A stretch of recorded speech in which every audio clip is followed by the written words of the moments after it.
Hello, everyone. How is it going today? Not Friday, Wednesday. Happy Wednesday.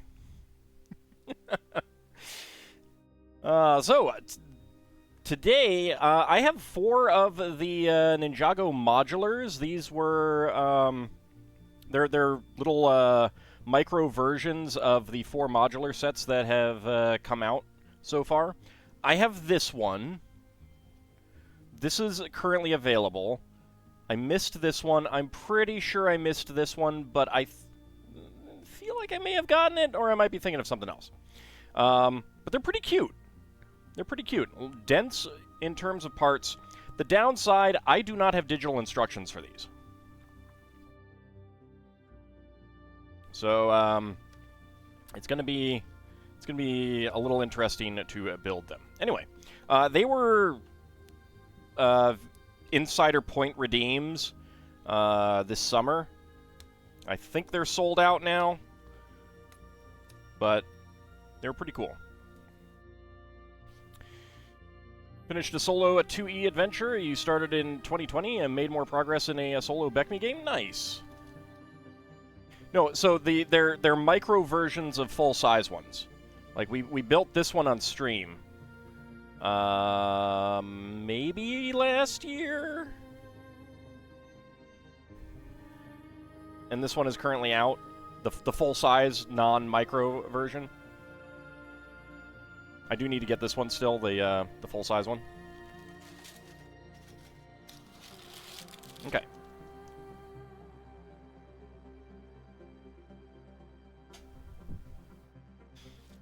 So, unfortunately, I have to use the actual physical instructions. Let's see. There's 1. There's 7. 6. 5. 4. 3. 2. And here's number 1. Alright. Howdy, Bahamut and Lobster Cortex, and anyone else that I may have missed saying hello to. Yeah, it was very weird. Twitch, like, I start up the stream, someone says hello, and Twitch is like, hey, Twitch chat is active, you should clip this. No. Oh, it wants me to do number 2 as well? That's weird. I'm doing pretty well.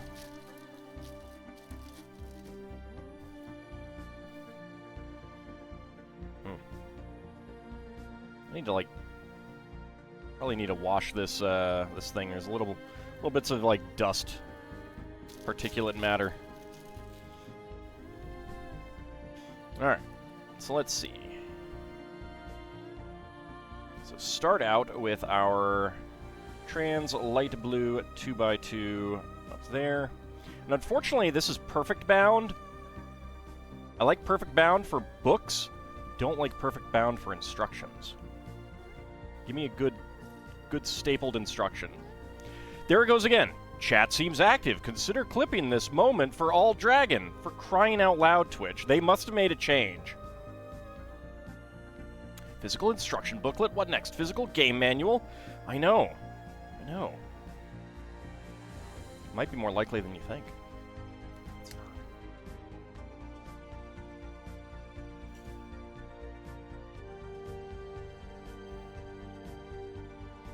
Alright, that's not really heavy enough. I'll have to find something else. But it'll do for now. So these are by far the neatest of the Ninjago sets. I am disappointed that I am pretty sure that I know I missed one, and I think I missed the other one, the first one. Which is why I do not want to miss the others.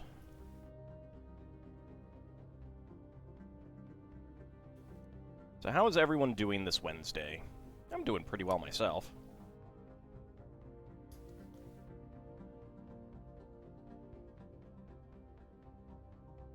Okay.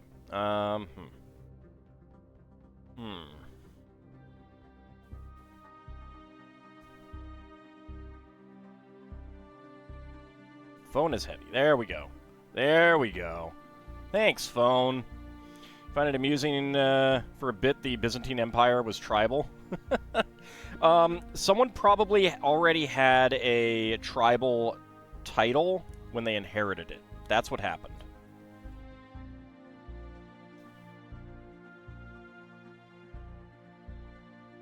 I've seen that happen before. I believe if that happens, there is a very easy, like, instantaneous upgrade to non-tribal option you can take.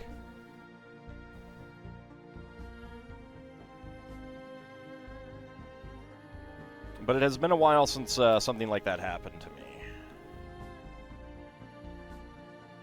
It's been a while since I played the game, in fact.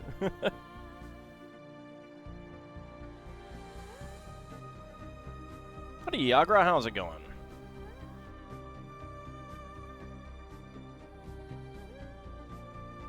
It amused you and you wish it had stuck, but it got solved because a plot went off and someone else inherited. Oh, okay, then in that case, yeah, someone else just inherited it. There was probably... That would have caused a situation where... like...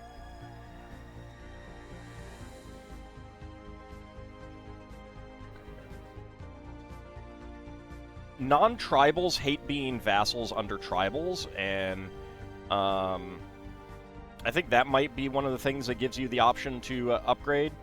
But also, there it goes again. What was I about to say? I believe that, you know, it probably caused a faction.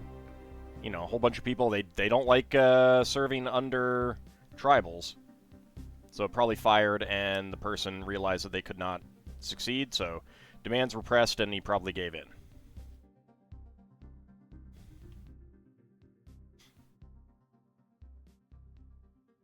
That would be my guess without seeing more about what happened. Funnels are always options.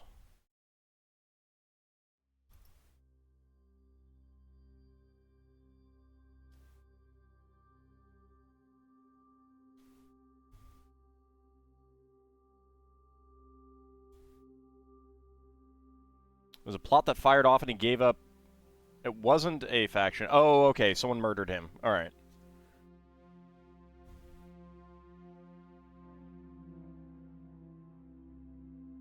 Yeah, I mean, the same kind of thing will happen in that, you know, people hate living under a tribal, so, they will plot to murder him.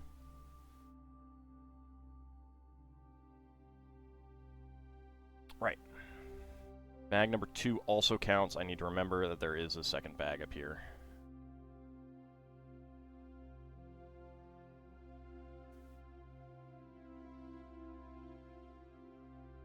It's kind of funny, actually, like, how that happens. The Byzantines probably conquered some land, and, like, he may have given his son the territory, unless it was, like, I don't know, I mean, it might have been elective or something. Howdy, Farron, how's it going? Surviving that tremendous heat out there?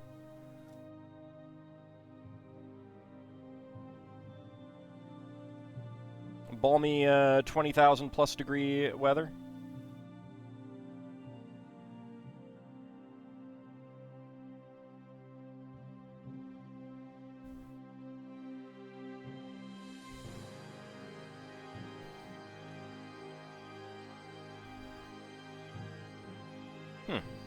Interesting.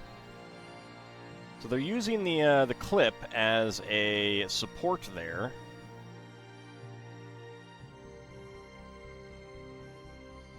You don't know what happened to cause it to go tribal, but you wish it had stuck because it amuses you. It wouldn't have lasted. He would have upgraded to feudal. I guarantee you. I think I might have turned 2 pages by accident.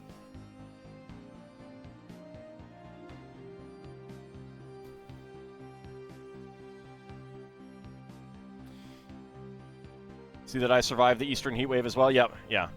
Yeah.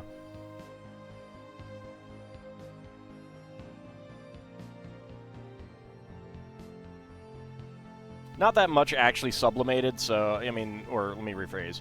There were still some things that hadn't sublimated into gas, so, you know, wasn't that bad. Still some liquids around. Alright, so we've got this little tiny boat. Oh, shoot. Okay. It's on this one, because we got the same kind of thing. Boat does not float. Just in case you were wondering. This little guy does not float. Which is actually a lie, because it does. It just doesn't float the way that a kid might want. Howdy, Ice Oven, how's it going?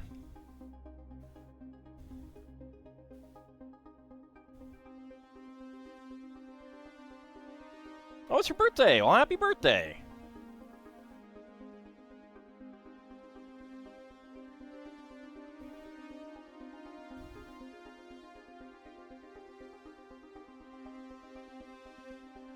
You're catching up to me. I gotta get older faster. No Twitch. Chat does not seem active. I mean, it is active, but it's not active enough to consider clipping. What the hell? Someone on another Discord server had a temperature over 37K. Things are getting wild on this planet. Yeah, yeah.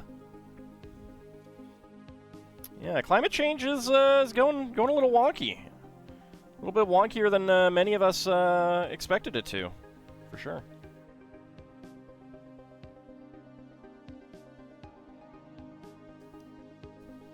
On the other hand, you know that there's going to be the people who are like, oh, it was 37,000 degrees yesterday, but today it's only 38 degrees. Therefore, climate change isn't happening. Me, me, me, me, me.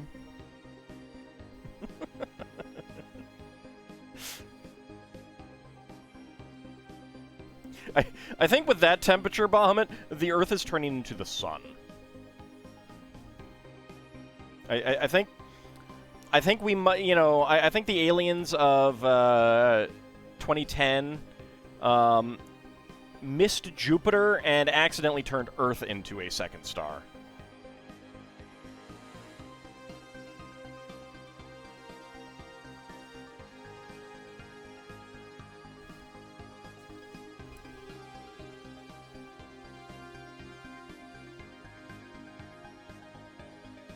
It's been a while since I've seen 2001. I've seen 2010 a couple times recently. It's a good movie.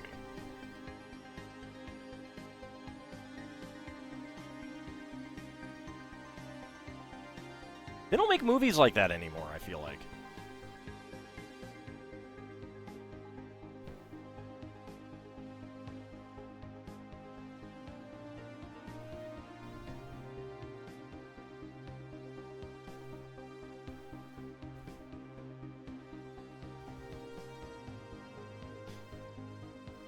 Doubt people of today would understand those types of movies.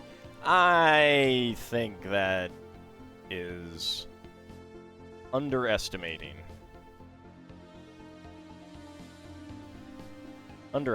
people.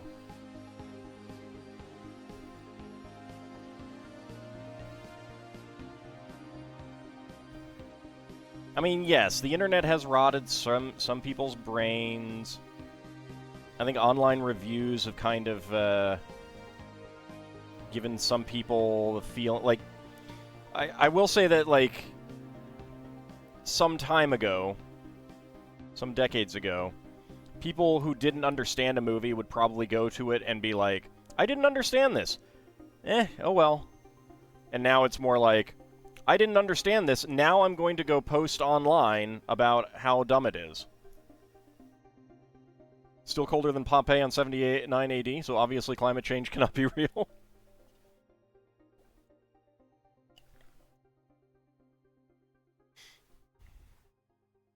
I don't think it got that warm in Pompeii.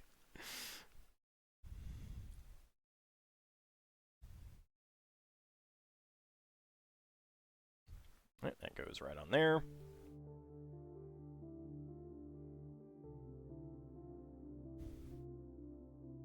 They go make a 6-hour video essay complaining about not understanding the movie.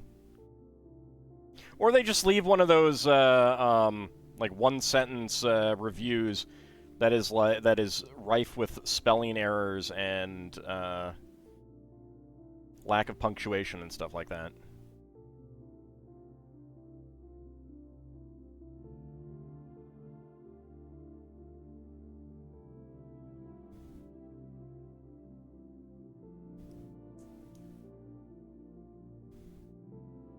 Howdy, little bunny. How's it going?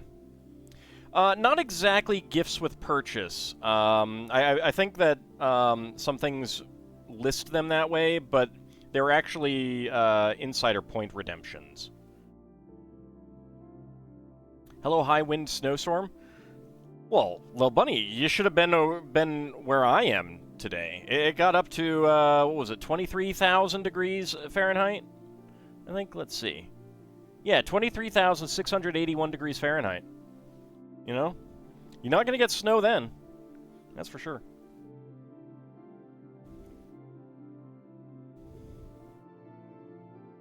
I love these groove bricks.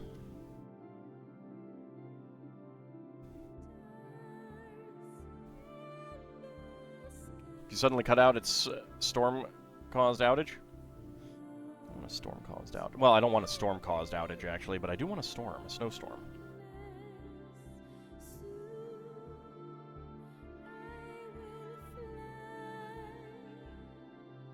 Hope I had some suntan lotion at the ready. Oh yeah, yeah. No, I'm good. I'm good.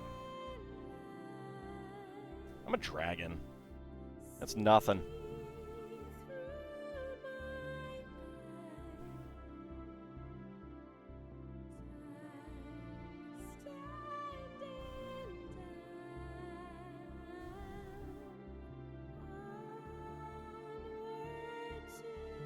Okay, that goes right on there.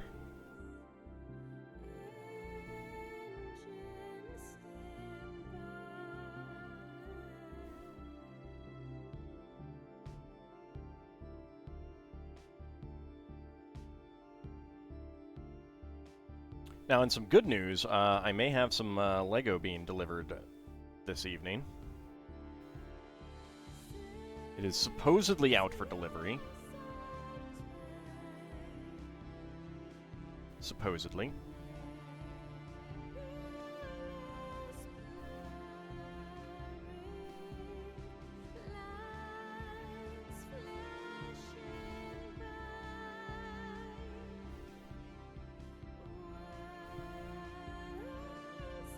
Alright, get that right on there. A, it's Christmas time. I mean, it's getting on towards Christmas time, and B, yeah, sometimes when they're really busy, they deliver this late at times. Even other times of the year, I should say. I mean,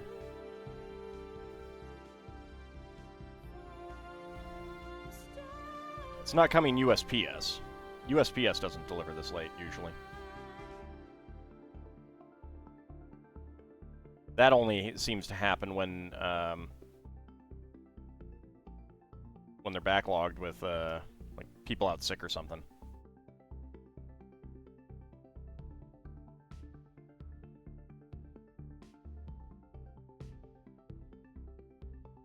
Okay, I'm pretty sure I missed a piece.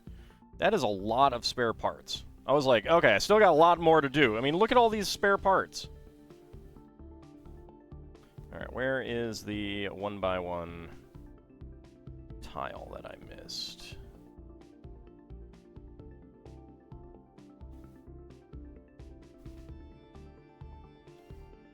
There was a page that I accidentally skipped.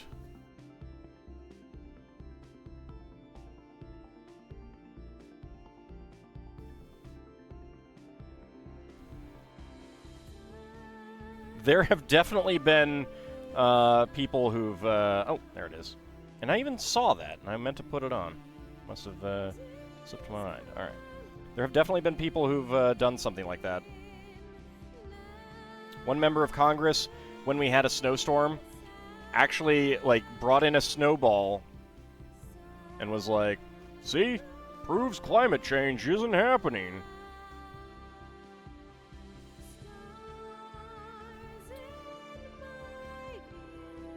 It was not one of the smartest cookies in Congress.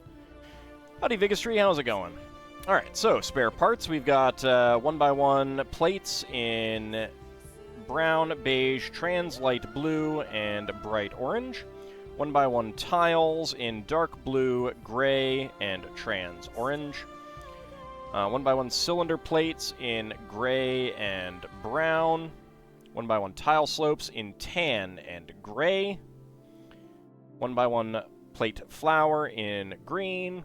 1x1 tile with round end in green. Gray 1x1 cylinder plate with bar. 1x1 cylinder tile with top peg in gray. And a black friction pin.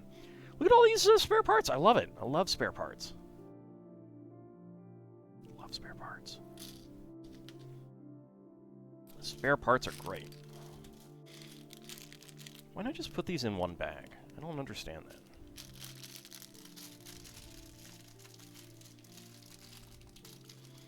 Going to get a pizza? Pizza. I hope you're bringing enough for the whole stream, Bahamut. Because I could use some pizza. Do I remember what I bought to get all these? Oh, no. Not at all. I mean, I could go look. Spare parts for the rabbit at the jazz club. I have not demolished the jazz club. It's in a shelf. All of the modular city sets that I've built, with the exception of the Ninjago one, are in a set of cabinets. The Ninjago one is actually on a shelf because I kind of want the other Ninjagos. Okay. Also, technically, the what's it called?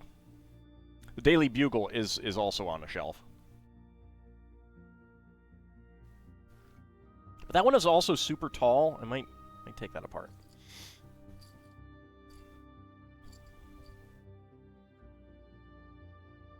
It depends. I mean, I do have limited space, so...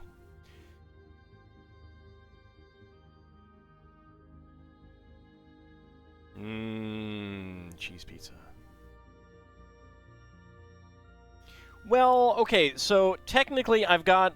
It's like, here is the first 2 floors, and here is the second 2 floors.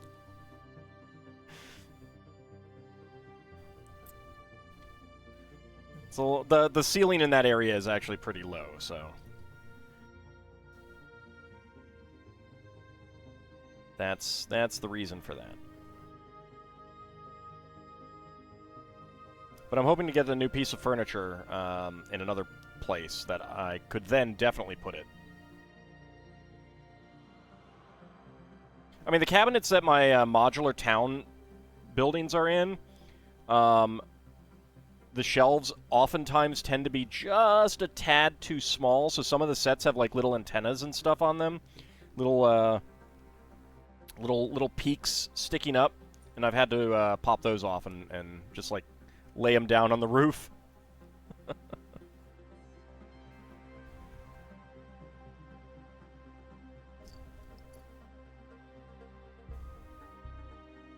Trans orange 1x2 tile.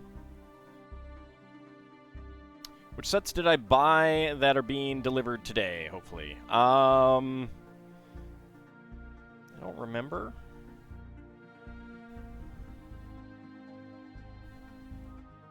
Like, it's not that I don't remember, it's just I can't remember exactly what was in them and specifically and in specific orders and stuff like that.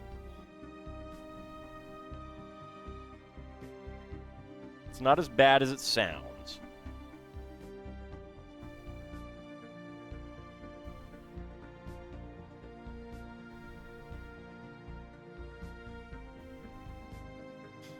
Alright, there we go. And that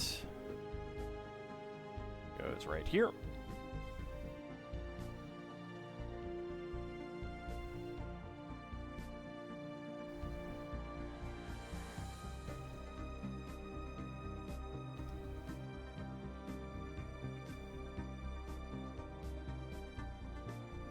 Just like to have surprise builds. I mean, I'll get them and be like, oh yeah, yeah, that is what I ordered, kind of thing.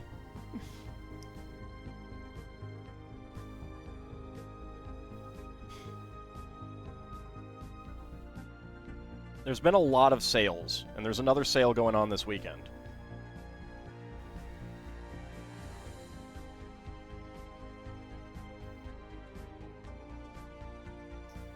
It is that time of year. It is that time of year. The time of lots and lots of Lego. Clear 1x1 brick. Always nice to get more clear 1x1 bricks. Love me some clear 1x1 bricks. Like, there were a bunch of... One of the reasons why I love clear 1x1 bricks is that when I was a kid... I had some of the Lego idea books, and they would use kind of copious numbers of 1x1 clear bricks in certain places. Or at least, to do something as nice as they did, you'd want a bunch. And so I never really got the sets that had them. Certainly not in any quantities. I think I remember the first clear 1x... No, that wasn't a clear 1x1 brick. Was it? No, I'm trying to remember what is the first clear 1x1 brick I got. I don't remember. I do not remember. I had a dearth of them as a kid, though. It was sad. Like, one of the common uses for them would be for like street lights, street lamp posts, the not stoplights but street lights. And I always wanted to build a city that had, you know, all these nice street lights around it. Dearth, expensive word that. I use dearth all the time. It's a good word.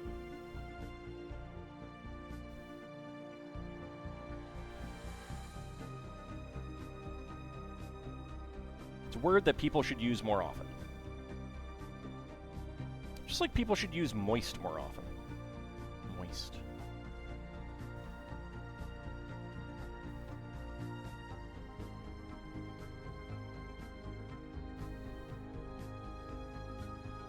Nope, nope, we're not done. Thought maybe we were done, but nope.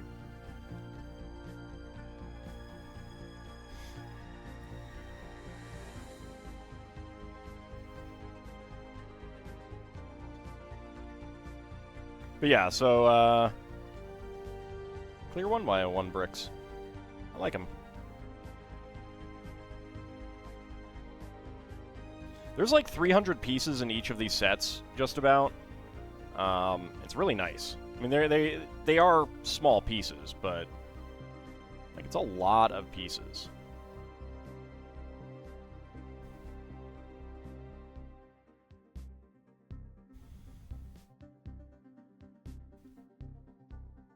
Okay, and that goes on right there.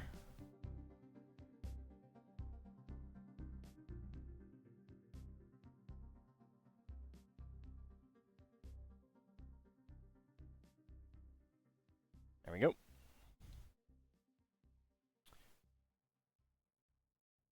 All right, so a sushi piece right there, sushi print. Actually, let me go ahead and zoom in on that.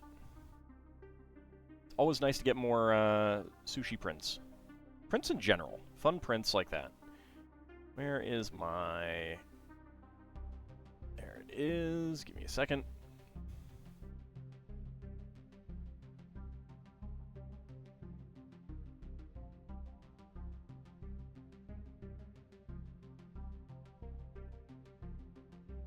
Alright. So... Little sushi print. Why are the D&D minifigs up? Because I don't have anything else, and I might as well just have that up for now. I mean, I suppose I could hide them, but then it's just like empty space, and I'll eventually need that space.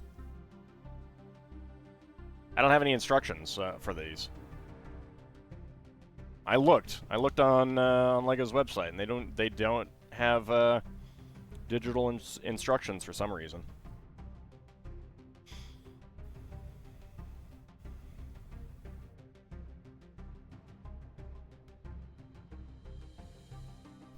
It's really annoying, because that does mean that I cannot get rid of these instructions. If I want to. Which I may not want to. But it still takes away the option that I might want to.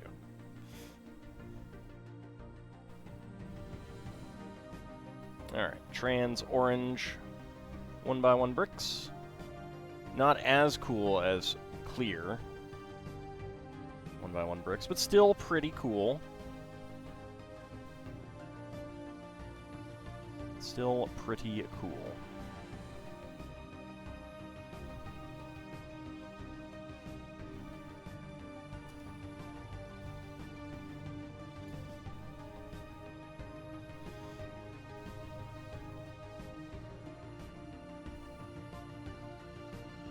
I know it's annoying and rude that I have to use the actual instructions. It's so inconvenient. It feels so last century.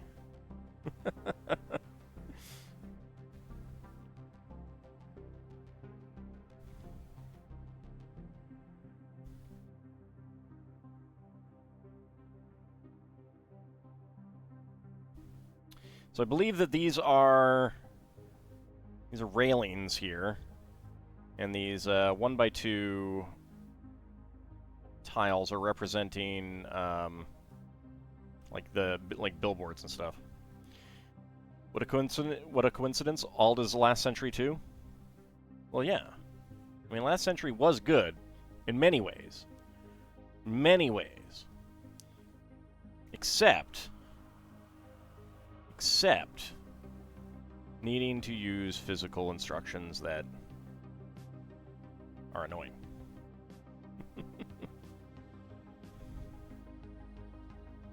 Alright, so I was wondering if we would get a like a window able to see in on that sushi piece. No. No. Yes, it is paper. I understand that you know, you may be confused by paper. It is something that is not typically seen anymore, except by the mariner.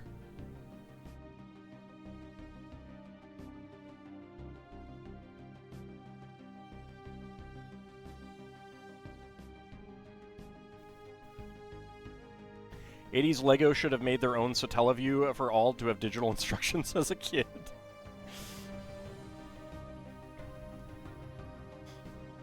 I don't think they would have worked very well on a TV.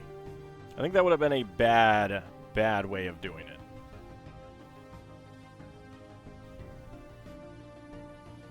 Okay, so that's going to be at an angle here.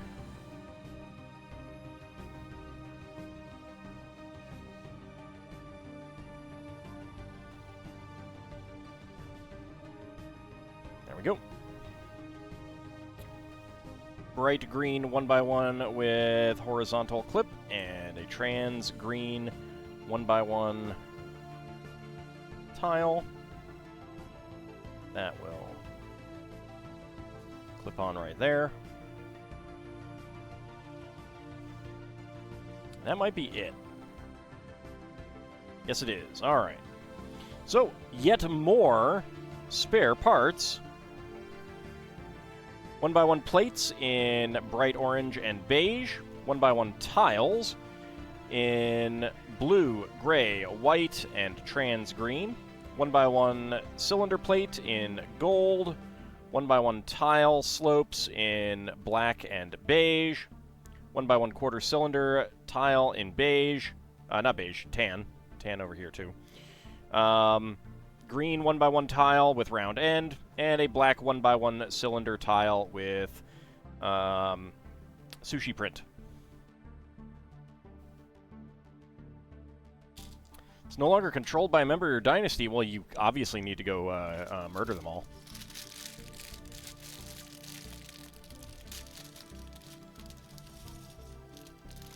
Can't let that stand.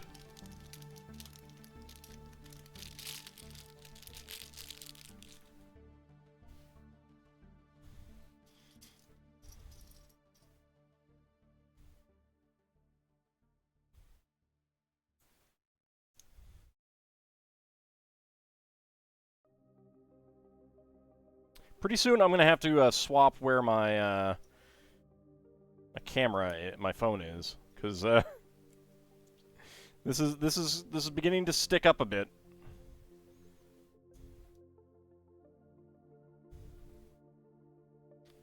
Lots and lots of light azure here.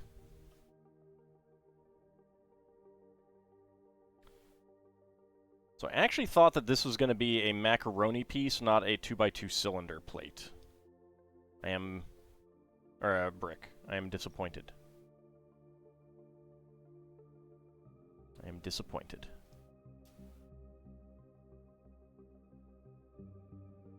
Will we accidentally see Ald mirrored in his phone?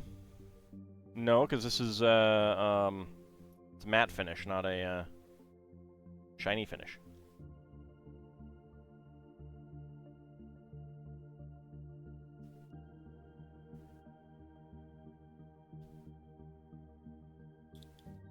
There we go.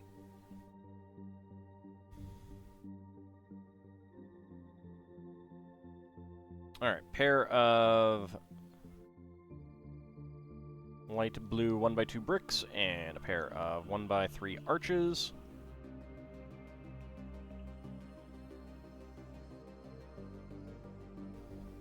Hey, Lord Canis. Tell Matt to finish elsewhere. It was Matt to have his own finish. Look, he's allowed. He's allowed. Matt's a good dude.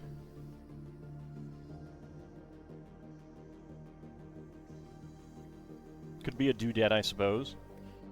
Matt could be short for Matilda. I don't know.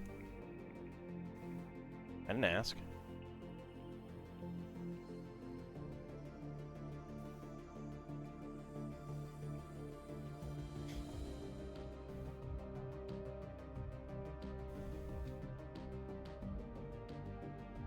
Alright, flip it around.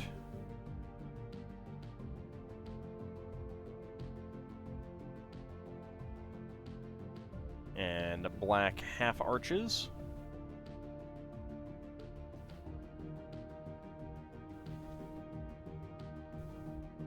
Okay, let's try that.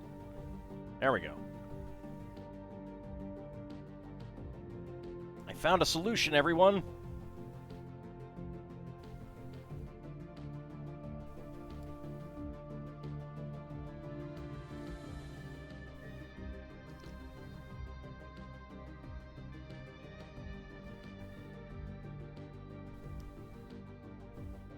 And that is right there. Alright.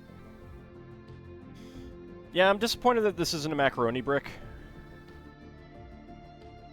I mean, I like 2x2 clear bricks as well, but it could have been a macaroni brick. It could have been. They could have done that. They didn't. Yeah, I mean, it might have taken, you know, booting up a new run of parts and stuff like that, but they could have. Put the brick in my hat and then it will be macaroni? Somehow I don't think it will, because it's not a Yankee Doodle Dandy.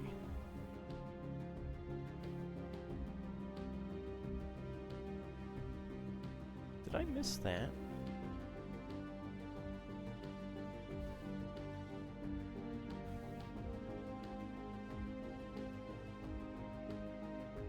Yes, it did. Alright. I thought that went there, but I just missed it. So that goes there. This one goes right there. What if you put a Mega Flare in my hat? I don't think my hat could hold a Mega Flare. Alright, so spare parts. We've got an orange 1x1 cylinder plate, black 1x1 tile slope, red 1x1 plate, and trans orange 1x1 dome light.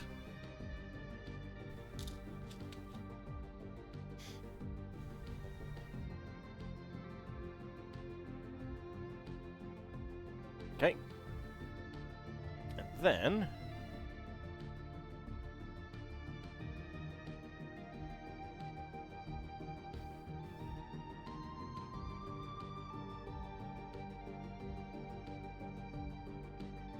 we go. That gets right on there.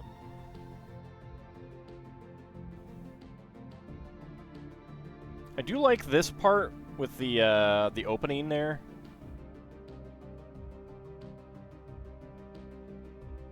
That's pretty cool. All right. So bag number 6 and 7.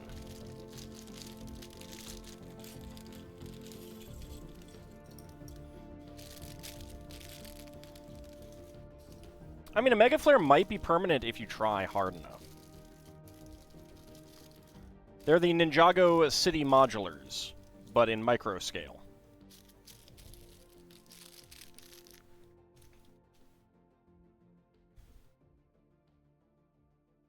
So if you go on like brick set, you can see the 4 of them.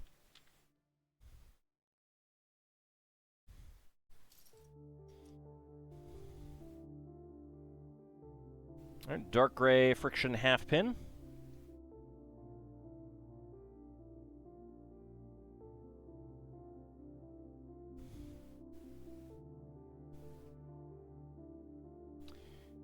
Still in shock that Yankee Doodle Dandy is Connecticut state song, and it's been 3 to 4 months since you listened to them all.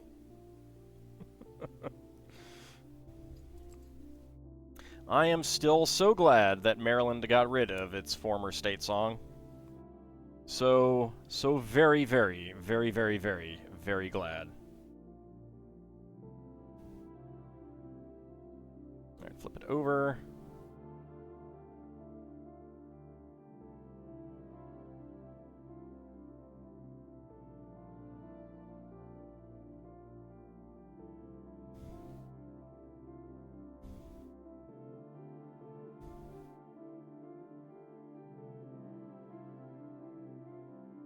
Okay, get a tree there, tree branch. You love your state song? It is the best song in your opinion? Well, it's certainly not hard to have been better than the Maryland state song. That was badness incarnate.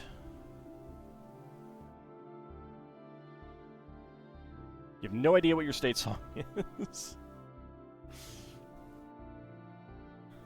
Well, I grew up not realizing how bad my state song is. Can I sing that song? No, I would not sing that song, even if I could. It's a bad song. Like, it's offensive. Because it was lost cause bullshit. Pardon my French.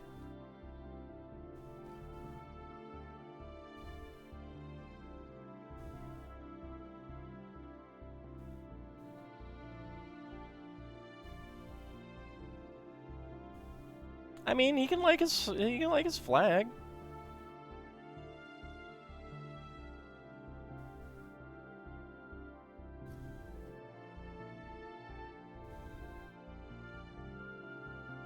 I mean, obviously the best songs are the songs we've made along the way.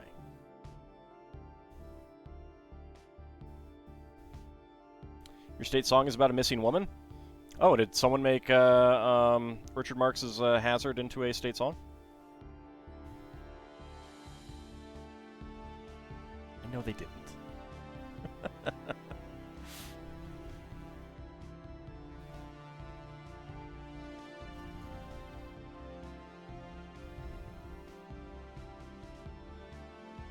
Missing a woman, not a missing woman. Oh. I may have misread that slightly. Fair enough. Slightly different there, yeah.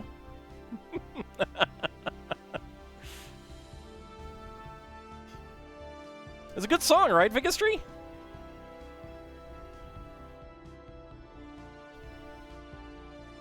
Don't say no. That was Nebraska. I don't know where Nottoroge Eye lives. I'm pretty sure it's not Nebraska's state song, though. Surprising how misplacing an A can totally change the context of a sentence. Yeah, just a little bit. Just a little bit. Kind of like how you can change the context by not putting in a serial comma.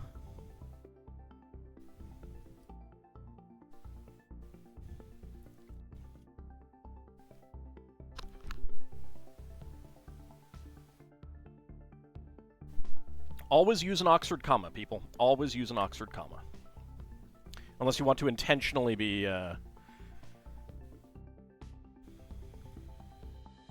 confusing.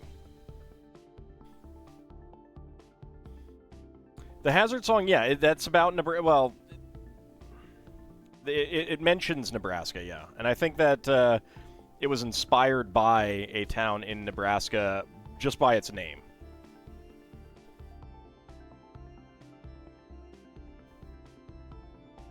Paul doesn't know where you live. It's because I forgot one of the times you've said.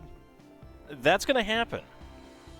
I can't keep track of everyone's personal details. I don't want to keep track of everyone's personal details to a certain extent.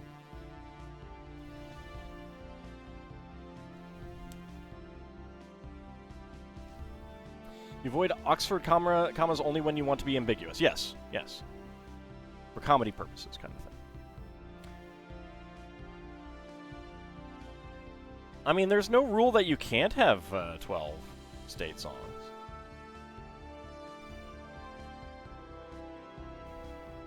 Well, you'll never be as mysterious as the mysterious JG of Bigastry. I'm gonna get that on there.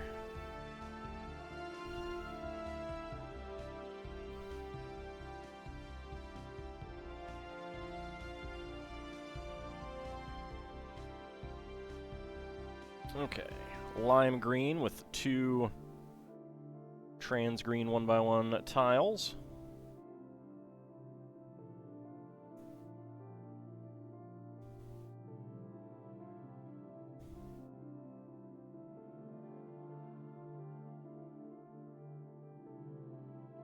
Peglin will continue until I get tired of Peglin.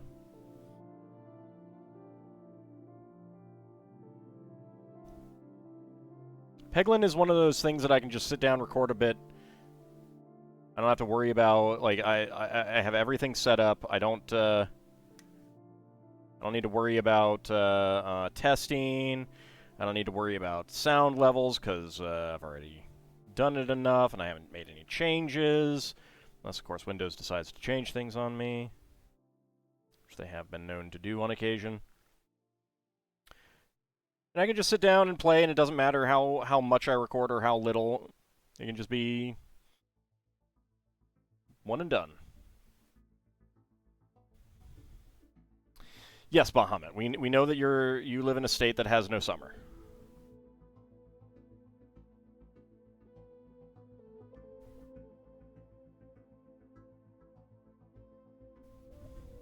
Didn't someone put a meme in Discord about the obvious verb for Peggle and Peggle likes? Maybe?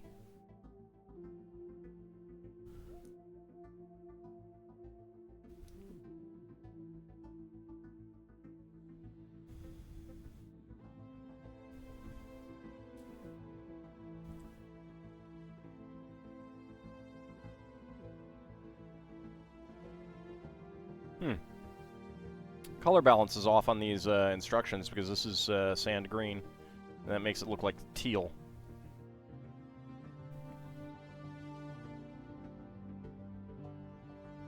I mean, I wish I lived in a state that had no summer. Oh, you're getting them too?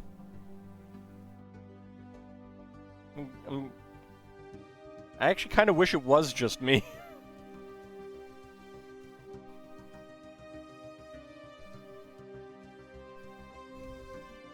They must have made a change. They must have made a change, and it is triggering super, super often. Does Peglin have any strategy to it? It has a lot of strategy to it. It's basically a deck builder game.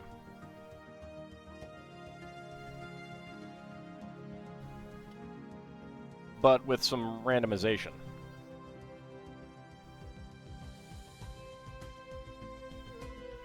It would be like if you were playing, let's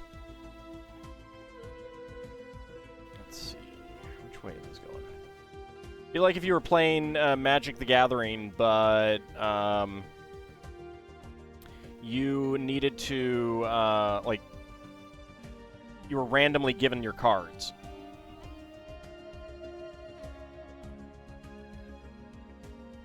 You seem free from the scourge. Don't say that. Don't say that. You'll invoke Big Twitch, and Big Twitch will send you the message that Twitch is being active, and you should clip.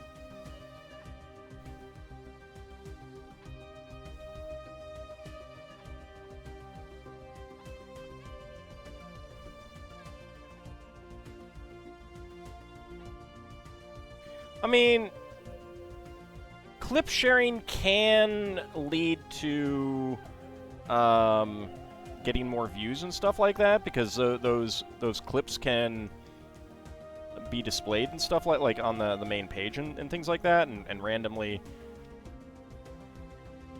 be pushed algorithmically out. But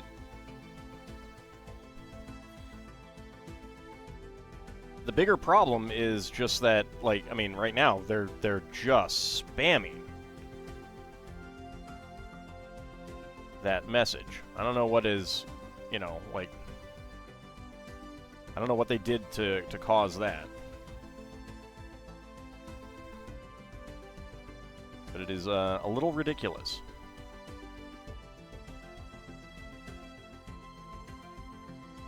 You had one Peglin run, damage from refreshes, surprisingly strong pegs, board refreshed after so many pegs hit.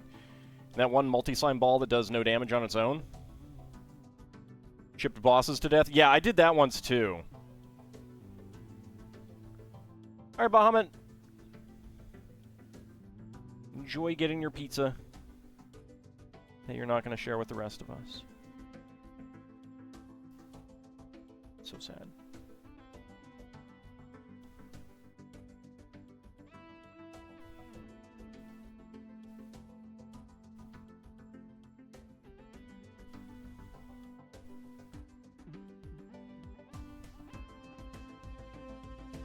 No, I got pretty lucky. I had some good good runs, some good, not the best at times, but some good synergy with the my recent session. I was pretty happy with it.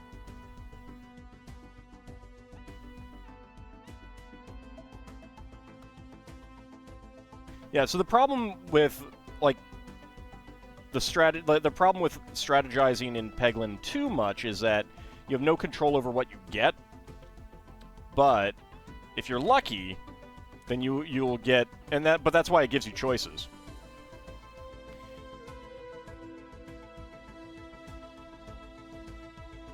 Like, it wasn't this time that I played, but the last time, and I got the late in the game, I got the Molten Mantle that added my damage to, or added damage based on the money that I couldn't collect money, but it gave me extra power in my orbs.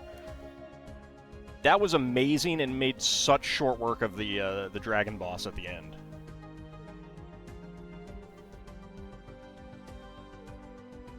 That was a lot of fun.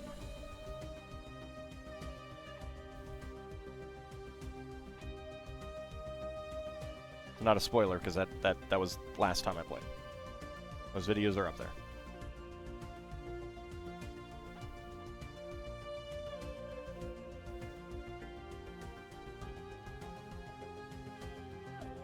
And that's the thing that about the, you know, I mean, there are some frustrating things, and you can have a setup that it's like in the forest. It's just, you know, you're just coasting along, having tons of fun, slaughtering everything. Then you get to the castle, and it's like, well, crap. None of this works for that. But that's the nature of those types of games. I mean, I wouldn't say I'm great at it.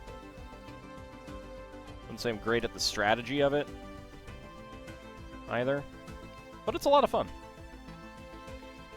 Still have yet to get the Paladin unlocked. That's the hard one for you. So, the funny thing is that I complained about unlocking, I think it was that one, and then 15, like, I complained online about how difficult it was to unlock that one, and how I couldn't see unlocking it. 15 minutes later, I had it unlocked. It was like the very next run, I got the perfect setup to do that.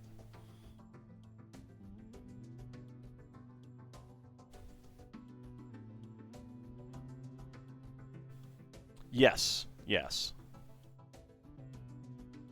And yeah, so you have to get lucky on getting orbs that give you bulwark. So if one of your very first things is a bulwark thing, then I would definitely, you know, like push for it and try to get it. Otherwise, just meh kind of thing. Ignore it. And don't worry about it yet. Okay. So we'll take a look at that in a second. So, spare parts. We got 1x1 tiles in brown, gray, and trans green.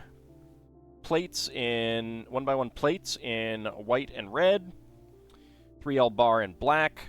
1x1 cylinder plate with bar in black. 1x1 cylinder plate with underbar in black. Angled bar and stud in black. 1x1 cylinder plate with hollow stud in black. A gray 1x1 cylinder plate. White 1x1 cylinder tile with top peg.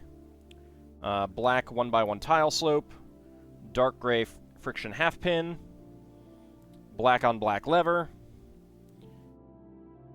Brown 2L bar with stop. And finally, a dark pink 1x1 plate flower. So those are the spare parts. Quite a few spare parts. It's very nice.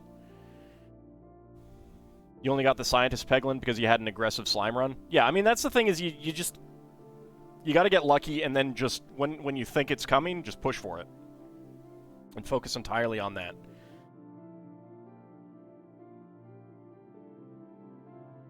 And it will definitely come. And it can help, like... I think I might have gotten it on the dragon boss. The bulwark. But I'm not sure. I don't remember. But yeah, it was really funny. I complained about it, and then I got it. Like 15 minutes later. It was ridiculous.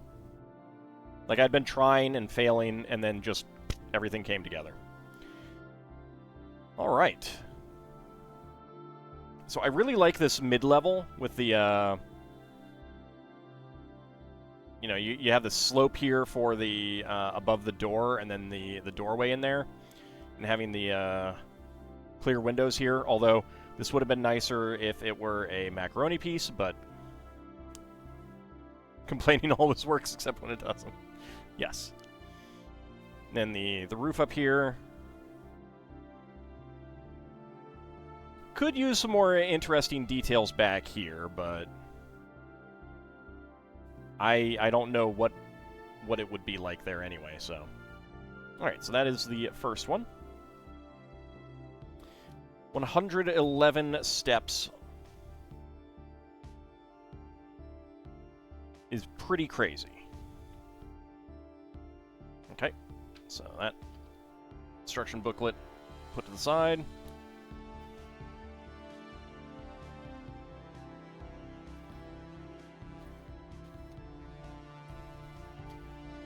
So this one actually only has 275 pieces.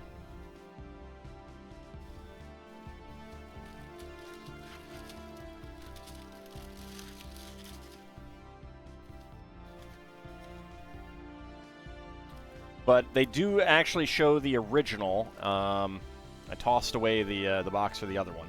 So the original, and then the micro.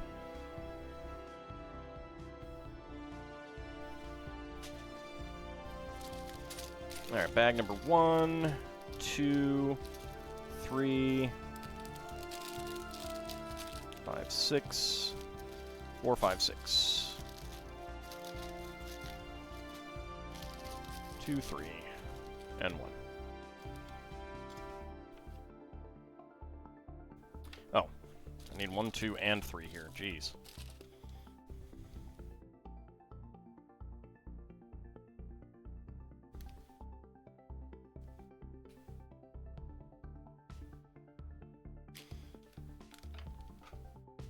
Well, that just went on the floor, which is not where that needs to go.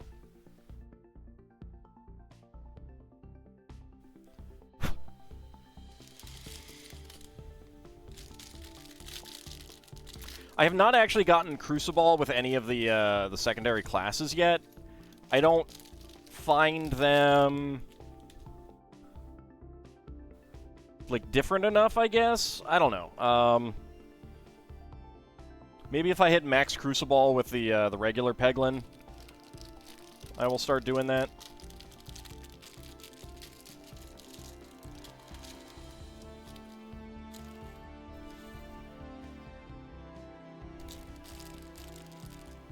Oop.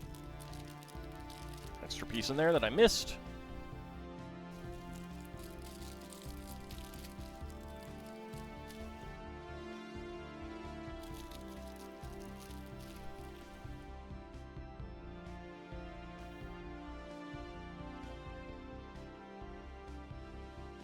All right.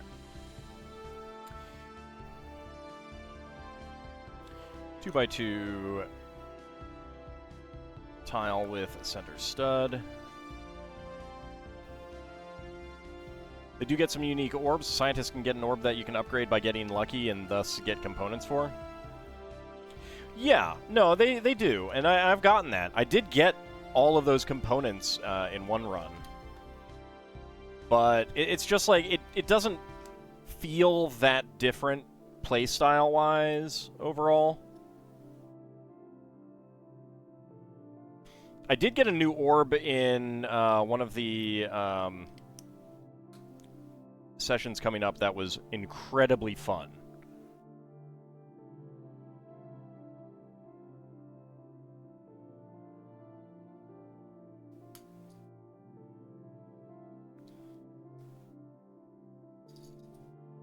Pretty highly luck-based.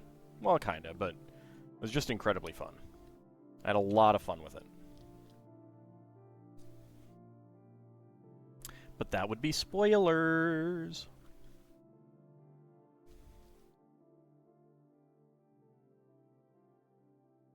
I can't spoil it.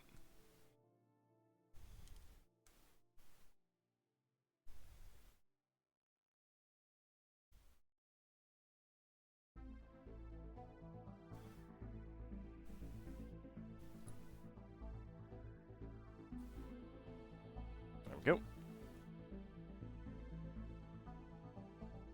Alright, and then we get the 4x8 plate on here.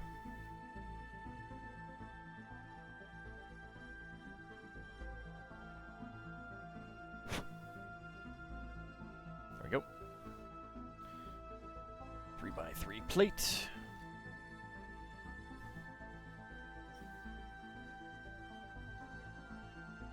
I mean, I don't dislike them. It's just like more... I guess I'd rather get higher, like try to get higher Crucible with the regular Peglin than like it doesn't feel like worth it to have to go do it all again with Crucible on the other ones, kind of thing. If that makes sense. Just like, I've done it once. Why do I have to do it again? I wish the Crucible was just across the board, so it didn't matter which one you were using. Since you could switch down to earlier Crucible levels,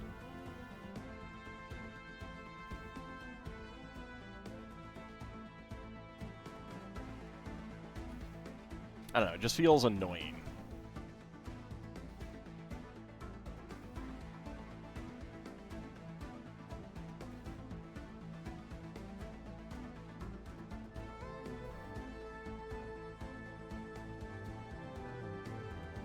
Alright, let's see. A couple more corner plates.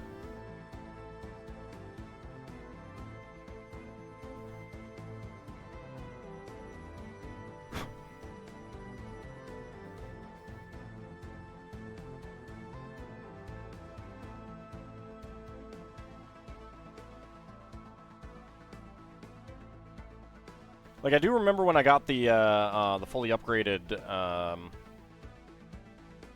that fully upgraded orb. That was pretty cool.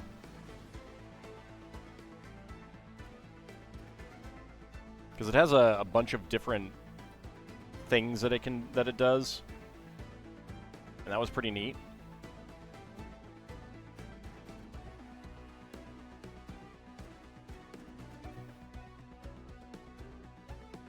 I don't remember what special other things the other two classes got, though. I really appreciate that the developers for it just keep working on it, you know? That's pretty cool.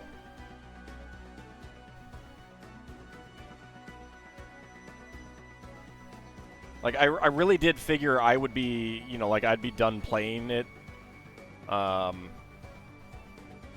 back when I played it the first time. And it was like, alright, now I've got Crucible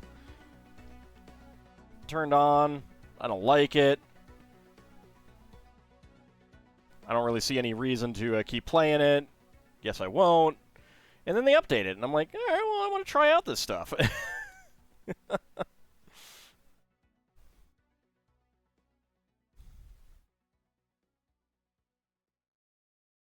Pretty cool. I really appreciate that about them. It's one of the reasons why I also like Paradox. Because they kept their games up to date as well. Or kept updating their games. Playlist is all the way back with Zelda Breath of the Wild. Well, to be fair, Breath of the Wild doesn't feel that long ago. To me.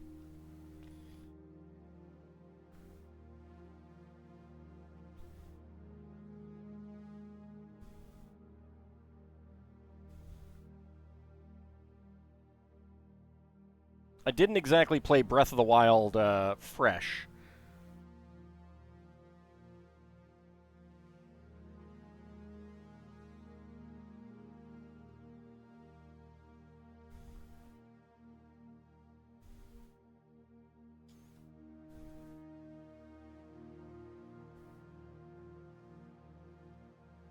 I don't think this Coral 1x1... I think it's going to be covered up, which is kind of funny.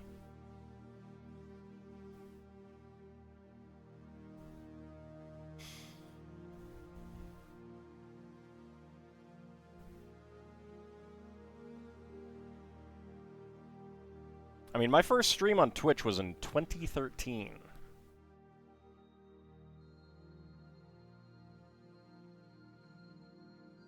I have been doing this for a little while.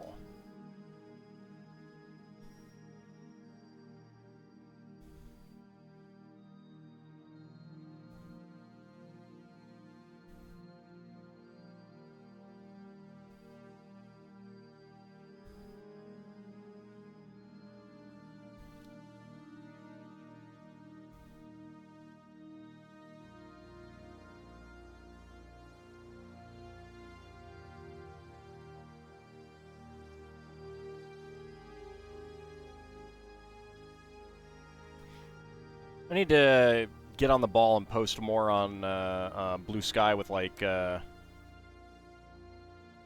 links to old playlists as well.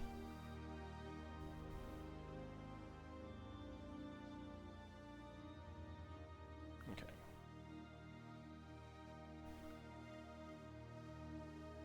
Let's see. I wanted to do that weekly, and I just kind of... I need to find a good day that I can make sure that I do that each week.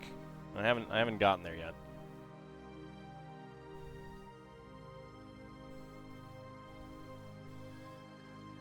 Have a little Link sprite next to them? What?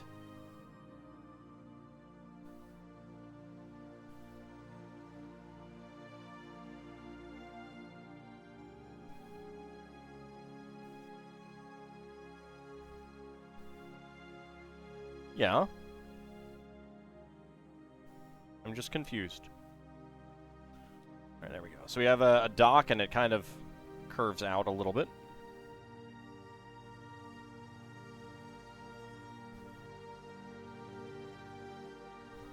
Here we have the other non-floating boat. Oh, you're punning on link to the playlists. Understood.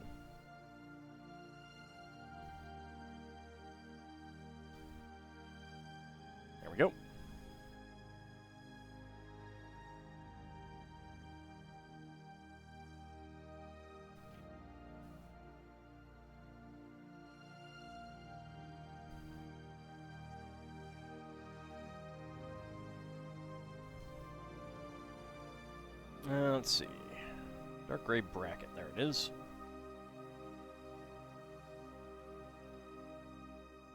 Howdy, Sealan. How's it going?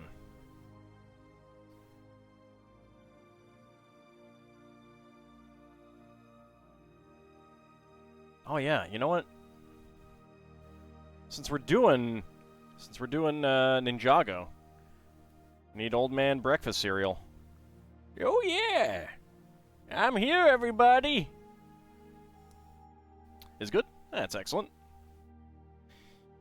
All right, right. Turn that around, and that goes right to there.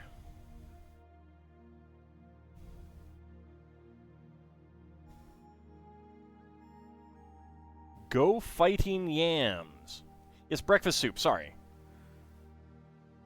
That's what happens when I get distracted. Breakfast soup. Yeah, I'm here to espouse the wonders of breakfast soup. Breakfast soup.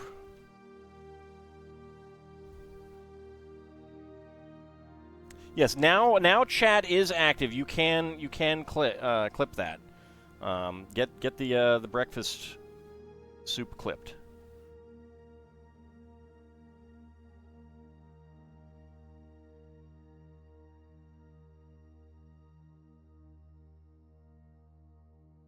Yeah, I've been pretty like tired and drained lately, so mistakes like that are gonna happen more often. It's not discriminating against dry cereal. I respect other grains, they're just not breakfast soup, and thus not as good.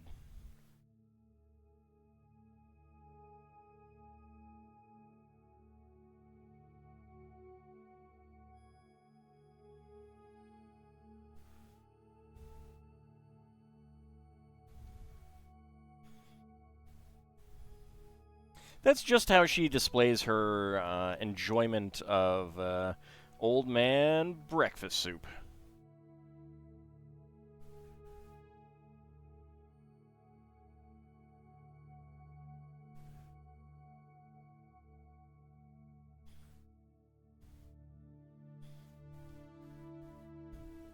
Back to the breakfast oubliette with you, Cornfluke.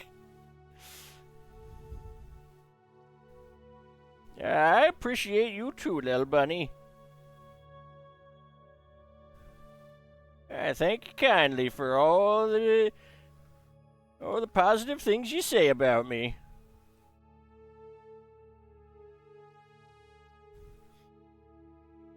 Just in case you were wondering, the breakfast oubliette has lots and lots of breakfast soup.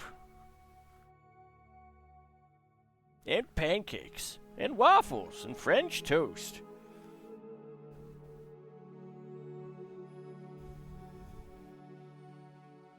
Well, I can't. I'm not breakfast soup.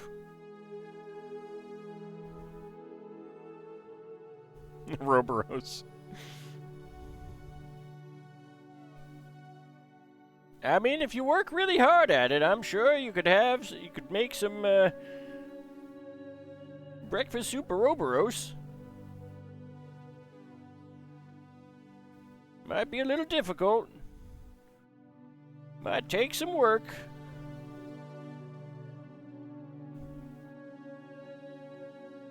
Nope, sorry, no Eggs Benedict. After all, they're named after that Arnold fella.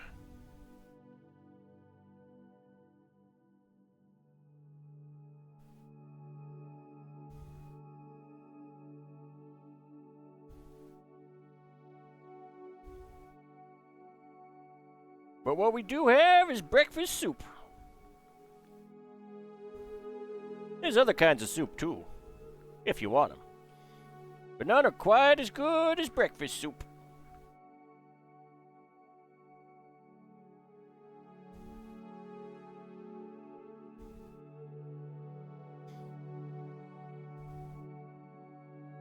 I've never actually had Eggs Benedict.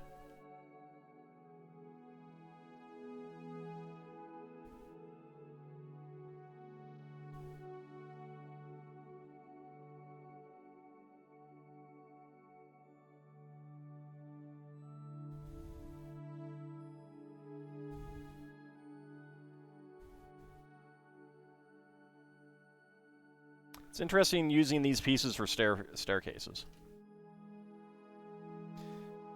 Dish's original name was Eggs a la Benedict. Scrolled off.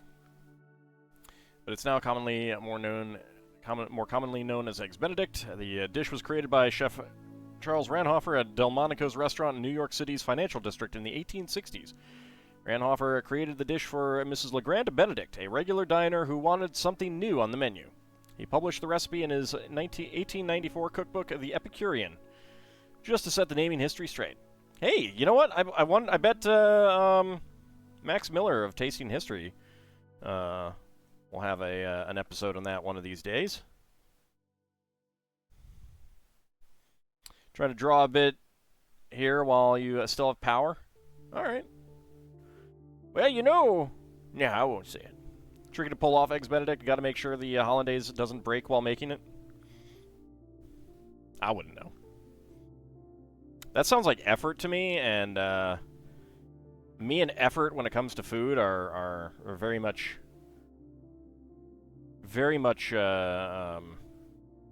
fair weather friends.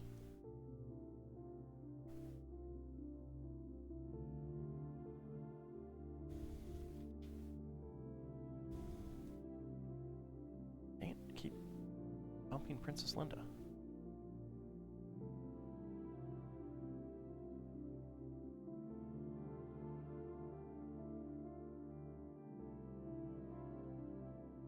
There we go. Flip it around.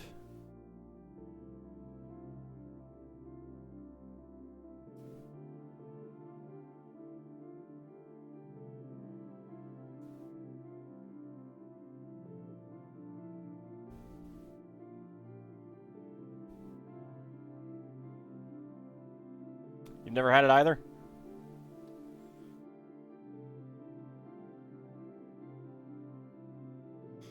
If your TV dinner doesn't fall in the microwave, you're good? Exactly. Exactly. Or one could say, eggs, actually. I'm sorry.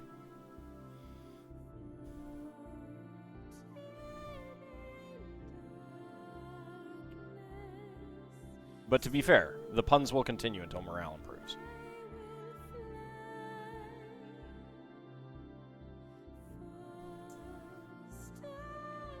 Okay.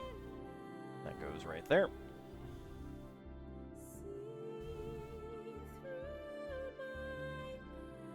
Well, I have a get out of pungeon free card, so...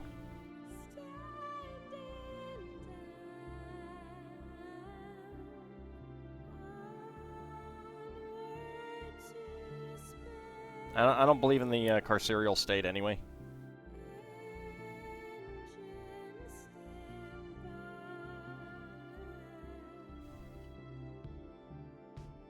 Okay, so this is a crane.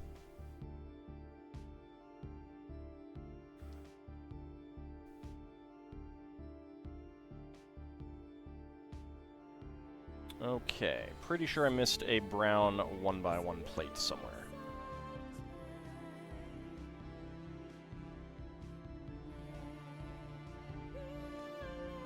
Right there. I need two of them.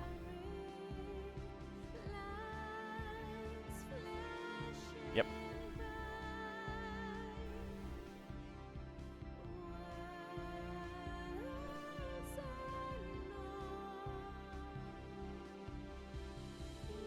There we go. You can devise other means of punishment. I don't know. Yes, the car cereal state.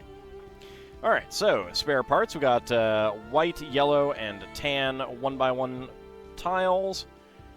Gray, tan, brown, and coral pink, and translite blue 1x1 plates.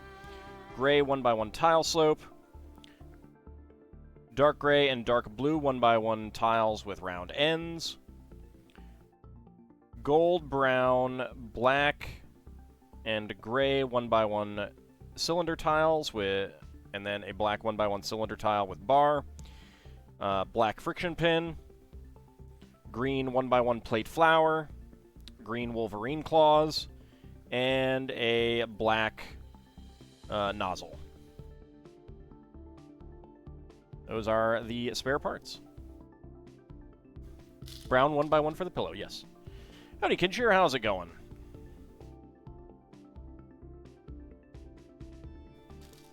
Alright, so 4, 5, and 6 at the same time now. Think we'd have a whole book of punishment ready after Braxton? Yeah, unfortunately, you guys were writing that in the Book of Dogmatic Methods, which, to be fair, you weren't there for. Or Finn, at least, wasn't. How is the dragon? Dragon is good. I love that item.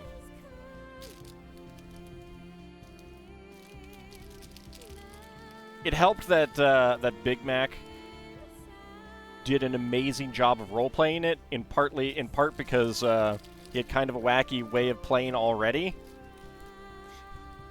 That meant that people didn't notice he was playing out of character. Well, in character, out of character. Oh, so good. It was so good.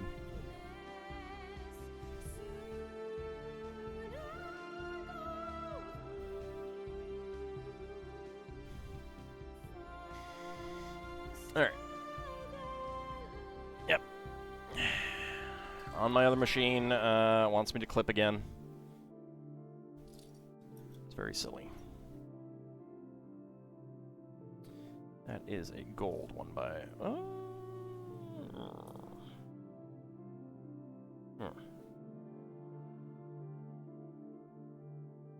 No, there's no little sparkle there, so it's not gold.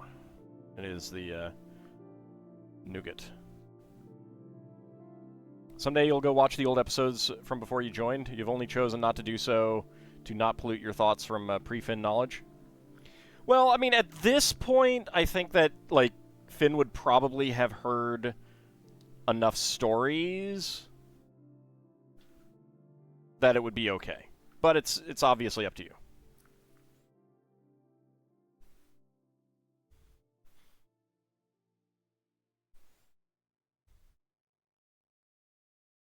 Okay, gold 1x1.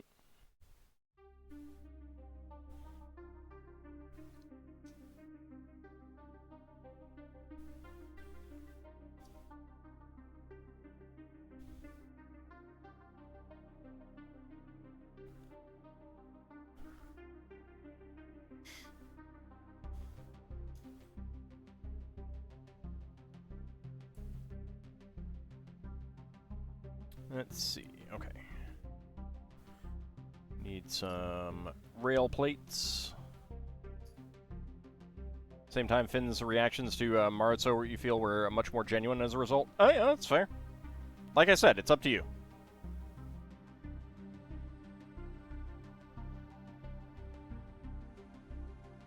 I'm just saying that I, as Dungeon Master, wouldn't say, no, don't do that. You wouldn't know that, or something like that. So obviously at that point, it is a personal preference.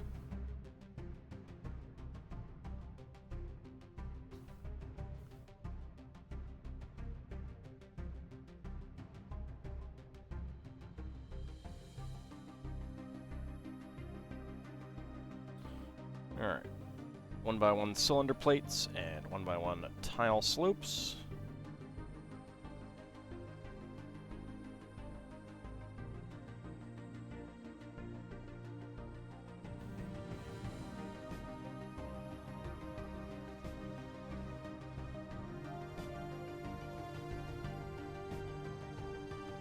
There we go. Okay, this goes...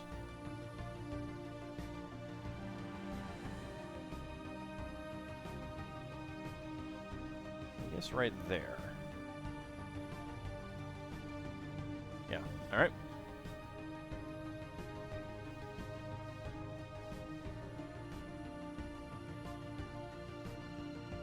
And a brown 1x3 plate.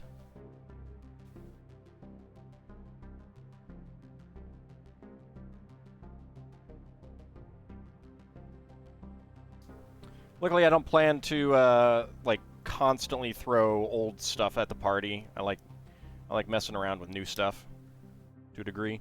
I'm not saying that I never will, but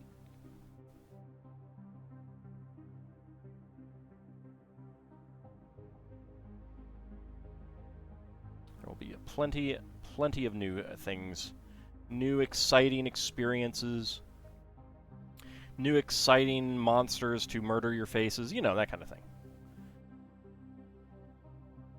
Yes, we're still at the same 3 minifig collections because we have not finished any, and I've not gotten any new in. We're not going to get anything new until early January. Not even early January, mid-January is when it ships, so probably won't get it until late January.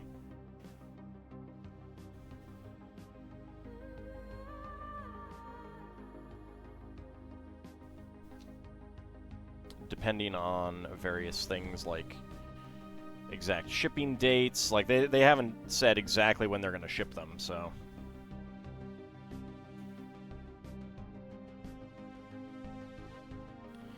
at this point, if I finish up the D&D minifigs, we are not starting a new set. If I finish up one of the others, we will. Yeah, once again, that is coming out as teal rather than sand blue.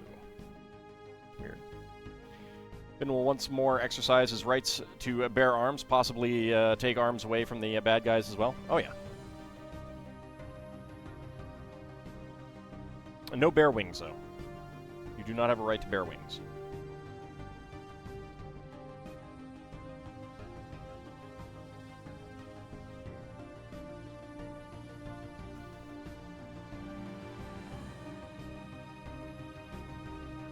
You wanted to pre-roll because you might be on the road when we do them.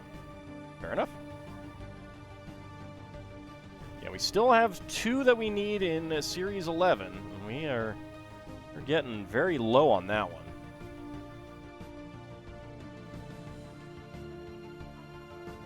Very shocked that we have not... Nope, stop it. Don't do that. Very shocked that we have not gotten that yet. That one done. See if you can fit one in. Yeah, it can be a little hard doing that in, like, dungeons and cities, can't it?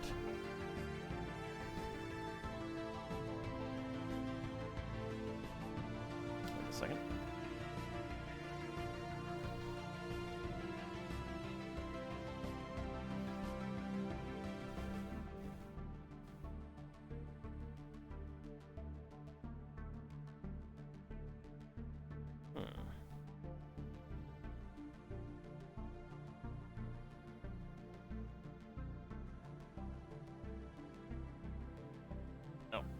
That's what I want. There it is.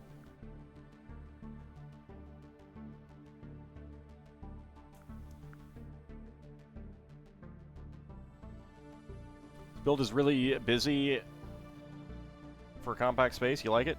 Yeah, I do really enjoy the like little micro builds like this. I'm not very good at designing them myself. That said, technically my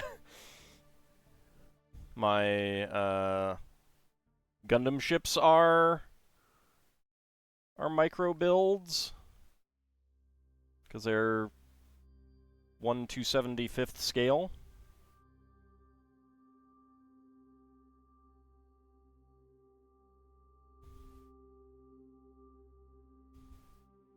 But yeah, these are pretty fun. I have some that are not quite as micro scale that I do want to do. I might do another, like, day of that kind of thing. Should show 1 or 2 of them off. So the problem with that is that they're in storage and they're big. The Salamis is actually the easiest one to show off, but that is actually the hardest in, like, it is really in storage. Argama is really bulky. It is bigger than the Salamis in bulk, and it's actually semi-modular. I really need to do a complete redesign on it, though. I'm not happy with the angles, and I've certainly learned building techniques since then.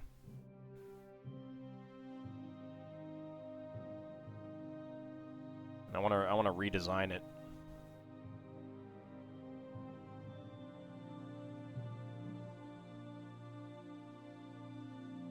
But if I get a nice way of doing so, I will definitely do so. I was kind of expecting to like that I would not have bought as much Lego as I have, and that I would be doing instead like Lego Digital Designer, or Studio as it is called now, builds for that and stuff like that, and I just ended up not being in a situation where that's necessary. I mean, even if I were to like add even more Lego streams, I would be building more Lego, more actual Lego, because I've got enough for that. Need a 1/100 scale Argama to go with your Master Grade Zeta? That would be nice. That would be nice. They don't even make like a 1/100 scale like launch deck or something, or they did do kind of like part of the launch deck and part of the hangar in 1/144th scale. But you definitely have to kit bash or scratch build, really. Get 1/100 scale.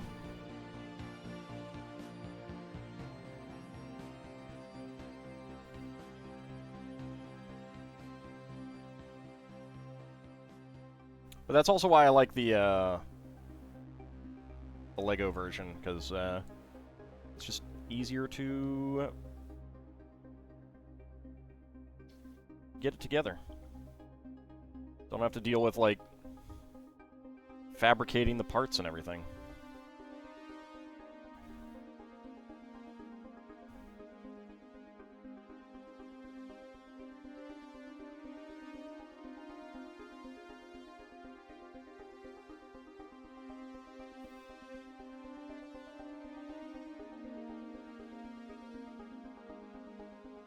What I really need is more time. I need, like, a good time stop spell. Or, you know, something that allows me to go for days without sleep and not be tired, you know, that would be handy. I could get so much more done.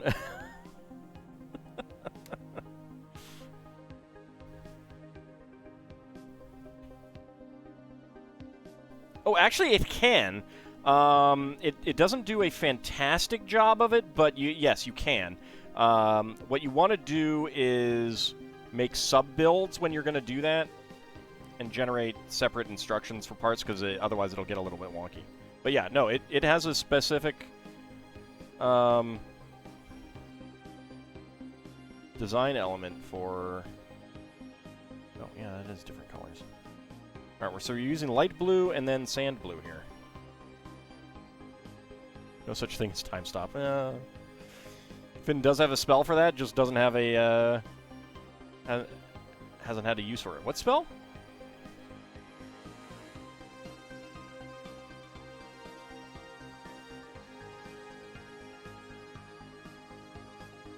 Iron Vigil. Does it actually allow you to do things, or does it just allow you to contemplate? Because some of those spells only allow you to contemplate. Oh, just like not sleep. Right. Okay, no. Yeah, that's what you mean. Sorry. I was thinking more of the time part.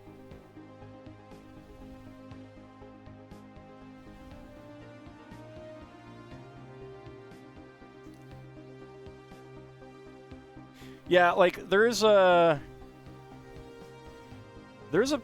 pretty large number of things that would function differently if we were playing a standard non-Spelljammer campaign. For some reason, there is a bottle, a can, pop top in here. I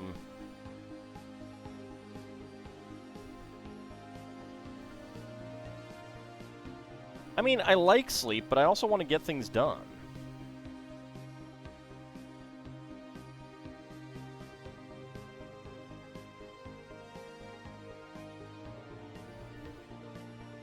I mean, I like sleep because I get tired.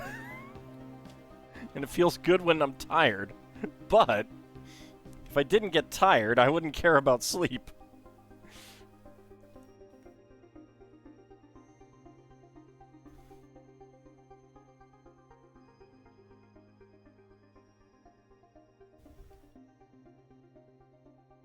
But that is just me.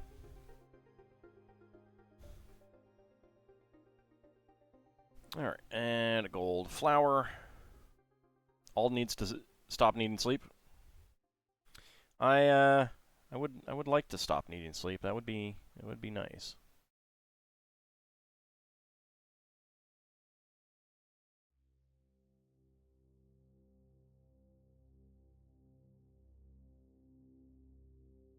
Yeah, I was just like, once I processed what it was, I realized what you were responding to. I thought you were responding to something else, basically. Sleep? What's that? Oh, Tom Brown, it's when someone comes up to you and says, "Sleep!" That's what that is. It's like taking an extended hot shower when you don't even need one.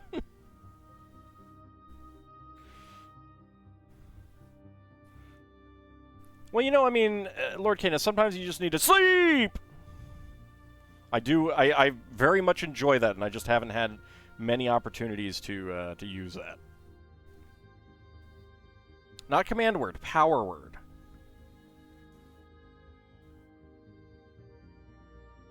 Speaking of power words, I have some good comic ones that I need to write up and put on my my blog in April. Must eat and drink immediately at the end of the spell's duration. He also requires at least 4 hours of rest for each day that he did not eat, drink, or sleep during the vigil. Yep. Walks back in with 20 boxes of pizza.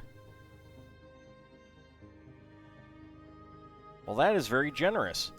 I don't know what you got for everyone else, but I appreciate that, Bahamut.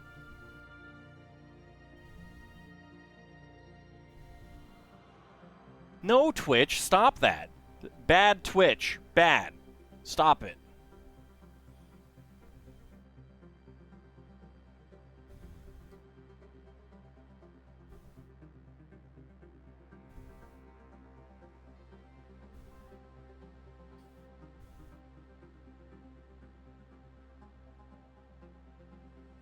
Did anyone else try the Thanksgiving pizza from DiGiorno? No, and I would not have, and also my family would not have.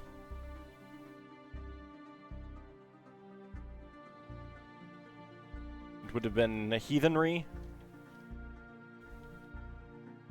Alright.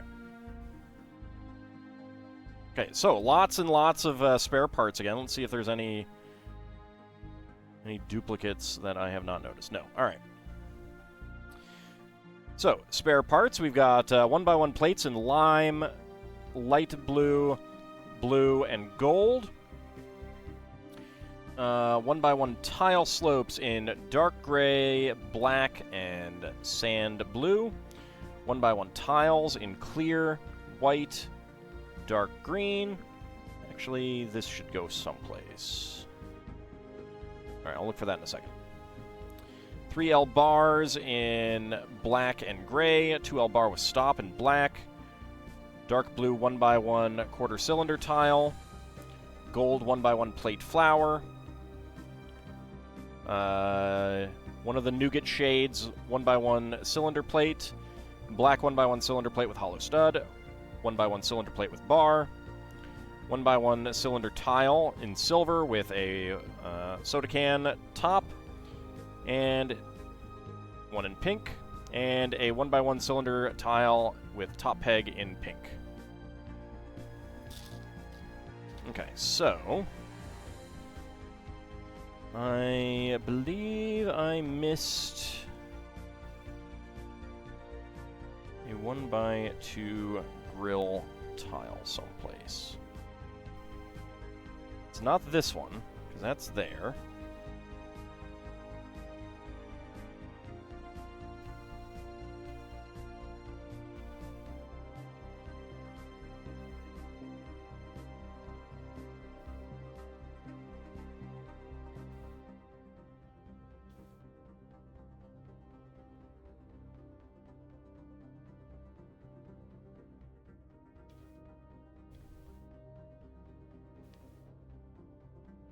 Oh. Alright, I see it. Right under there.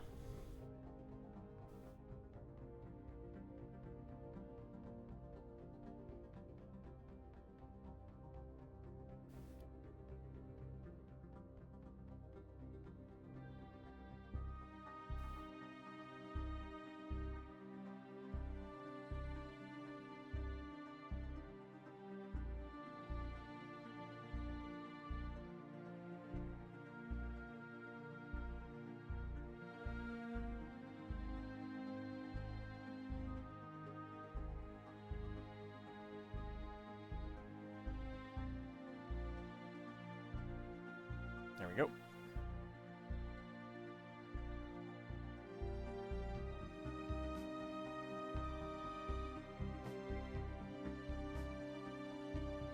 Oops. That goes there. There we go. Okay. Okay. So there we go. We got it's a dock area. It's the Ninjago City Docks. And if I remember correctly, we've got like dockside shops down there, and then these are all stairs. Angled railing is supposed to be there. I don't know what the heck this is supposed to be, actually. But I don't like it quite as much as the other one. Partly because the main set I don't think is quite as good as this one. But you can connect that. Okay, well.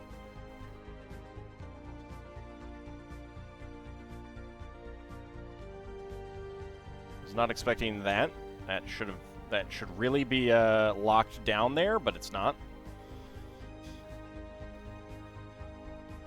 Is it a dock and shopping area for tiny fairies? Sure, we'll go with that. Like, this feels like the front side, but it's actually the back side. So it's a little bit weird in that respect. If we do this...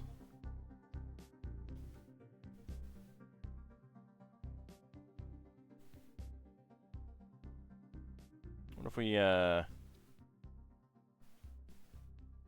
get it on this side? How does that look? That looks a little bit better, I think. Yeah, that works better. Feels a bit more organic.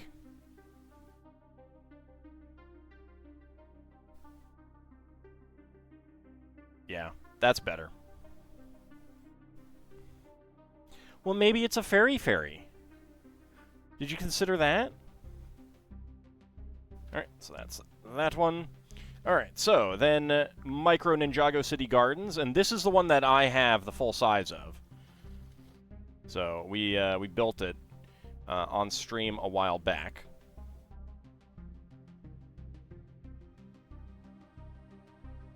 So let me go ahead and get it open. This one has 376 pieces.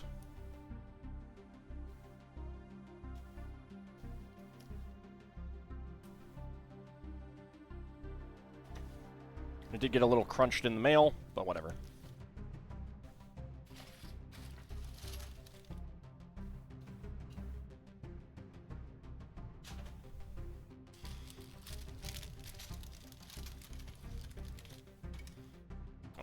actually move that back.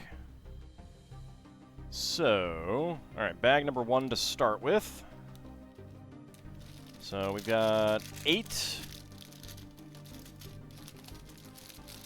7,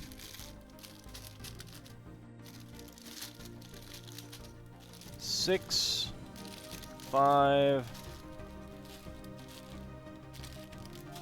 4, 3, 2, and we're just doing number 1, so we put that back there.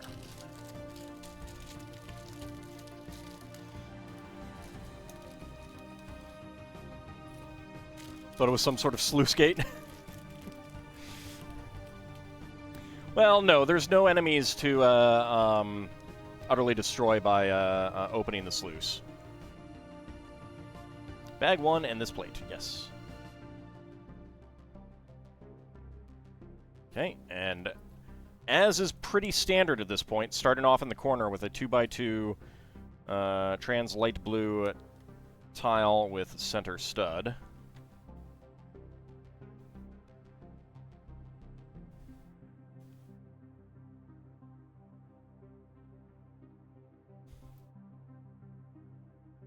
One thing that I don't know about how LEGO decides on what to make in this regard is, like, does LEGO go to the designers? Like, is there management going to them and saying, all right, make this. We want micro versions of these for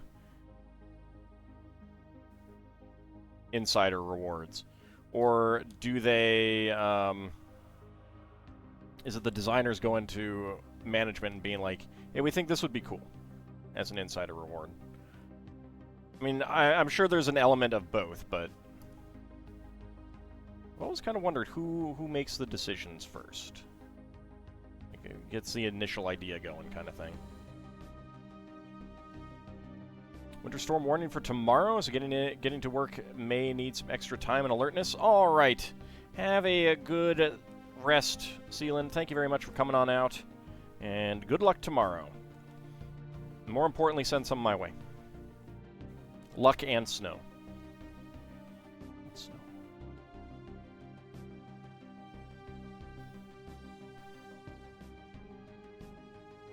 They're drawn from a hat by a lop rabbit. You know, as plausible as that is, I kind of feel like you might be lying, Nadarogai. Not sure what it is.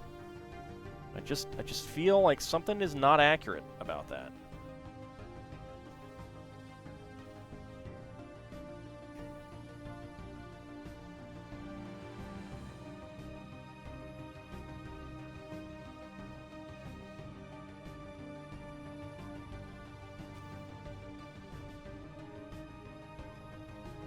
As you like to say, you're not afraid of your ability to drive, but you're not alone on the road. Yeah, no, I know that.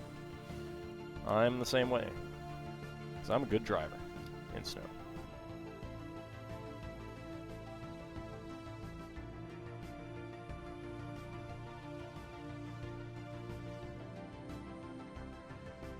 I only crash 3, 4, 5 dozen times per year.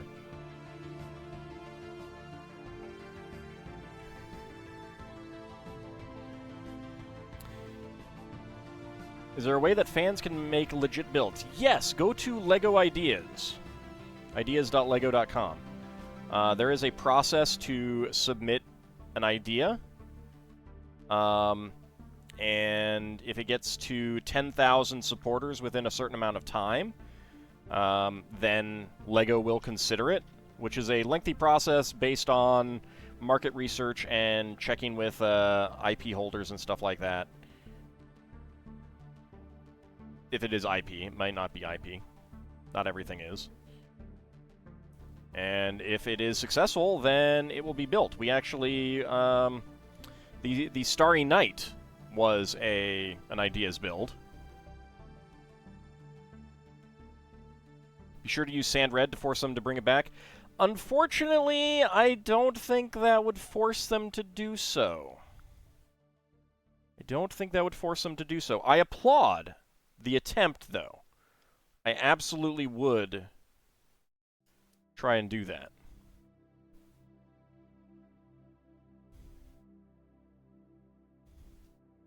But I don't think it would work. Sadly. But yeah, LEGO Ideas is pretty awesome. Lots and lots of good stuff comes out of there. Also, many LEGO fans complain like crazy about stupid stuff relating to it. But what do you expect? Yeah, they changed it. I didn't vote for it because I wanted them to change it. Well, you know, it's not really LEGO's fault that you were a doofus about it.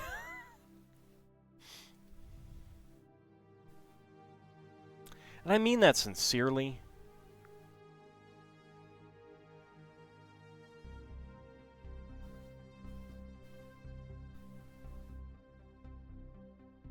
LEGO Ideas. Do you need an entire blueprint or just... you need an entire design.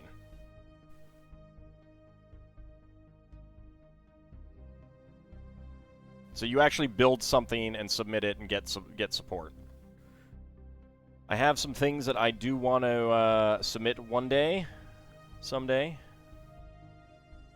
somewhere, sometime in summertime. All right.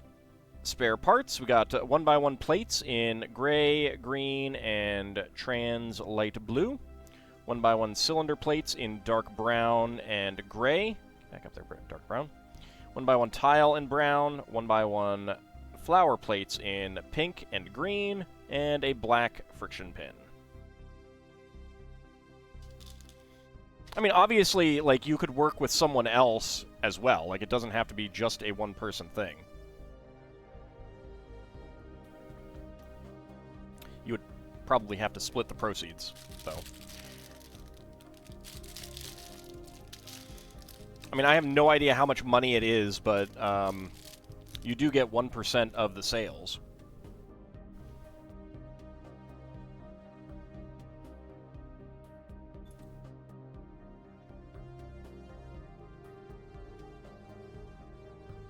Should be good for me. I mean, I do want to. I don't know that I would actually... Like, I don't know that anything that I would want to design would actually get the level of support necessary. But if I could take the time to do it, I would give it a shot.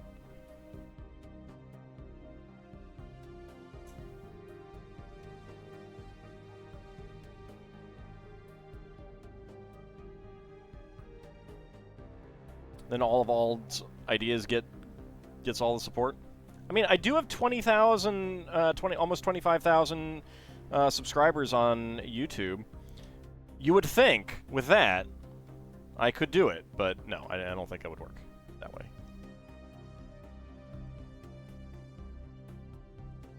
Just need to make 10,000 dummy accounts to like your builds. I think that would probably get me disqualified. I don't know. I think they'd probably frown on that.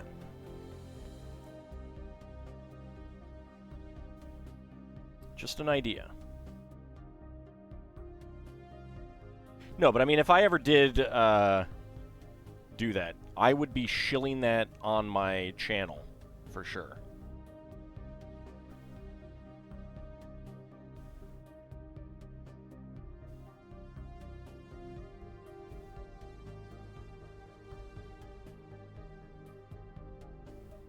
Oops.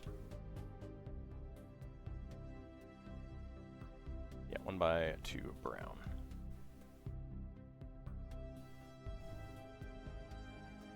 Not sure how many of them have LEGO Ideas accounts. It's very easy to sign up. My identification of the pieces are encyclopedic. I mean, I've been doing it for a little while. Like Roddenberry Shield Wesley. No.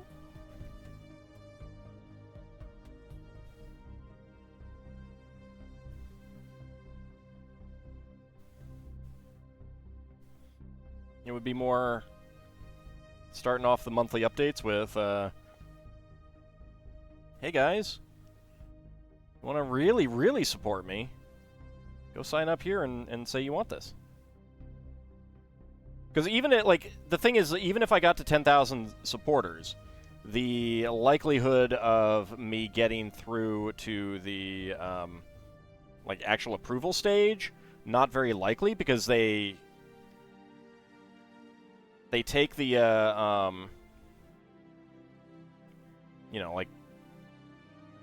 out of 35 to 45, sometimes 60 submissions that reach 10,000, they'll make 1 or 2.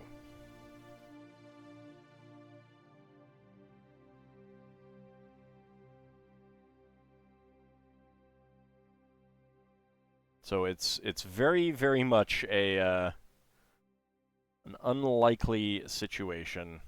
But, as they say, if you don't try, you can't succeed, right? And you can always just, you can't submit the exact same thing a second time, but you can modify it and submit it again.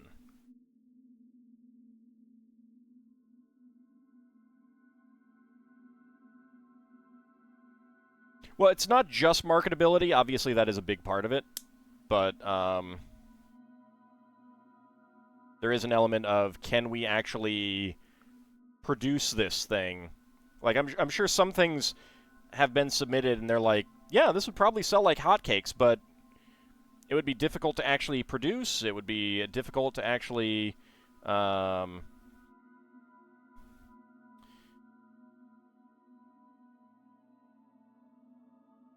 it just, there's just, problems with the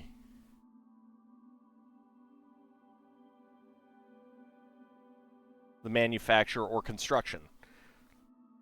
You might make something really cool, like the table tennis, not table tennis, the foosball table. They produced, and I think they may have taken a wash on that because it's been on sale. Like, it was on sale constantly, and I think it retired early. And it's because they had to scale it down considerably.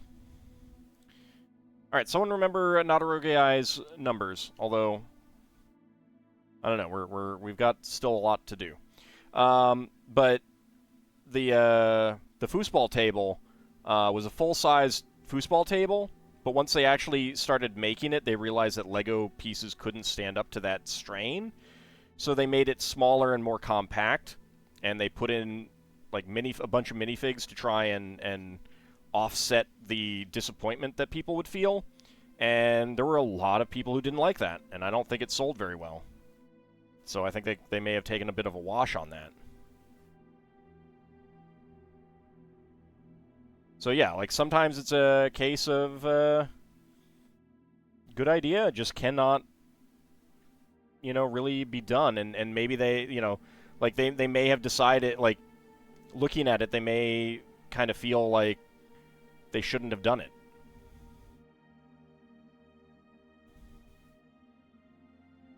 Come up with something that utilizes all those extra pieces. No, I want different pieces. Alright, spare parts. Dark blue and white 1x1 plates. Brown, black and teal 1x1 tile slopes. And dark brown 1x1 cylinder plate. Oop. Didn't mean to bump my camera arm.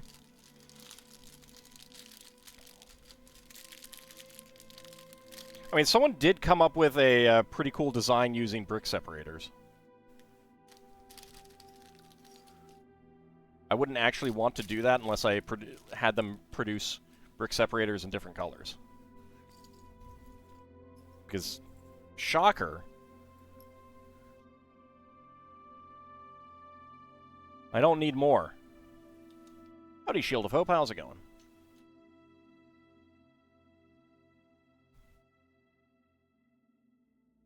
Don't like orange? Orange is fine. Orange is fine. I just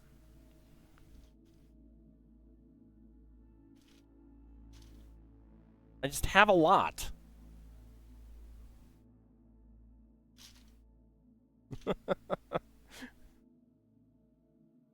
Just, you know, I got a few. And I don't really need that many.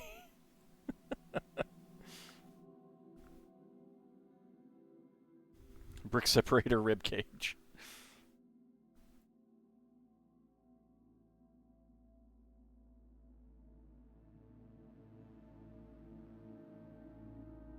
Like, anything that I designed that used brick separators, I would never put up as a an ideas thing, because I would not want to buy it. Like, what I want them to do is have, like, every year. So basically, they have the two different colors. They have orange and teal, and it's typically depends on what kind of like what the overall color scheme of the set is determines whether you get orange or teal.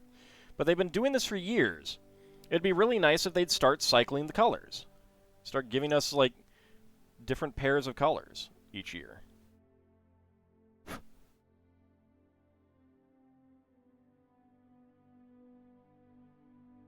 I don't need any more orange and teal ones.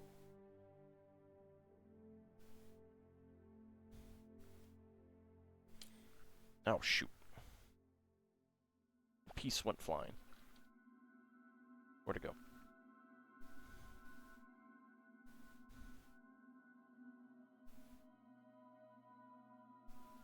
Pretty sure it's an extra, but I would like to find it just in case.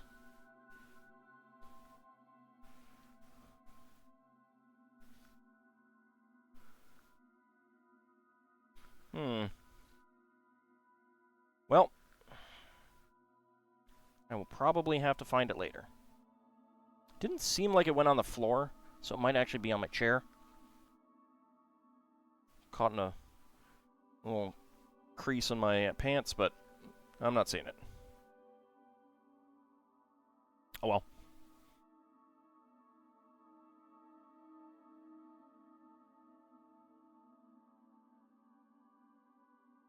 Okay, that is right there.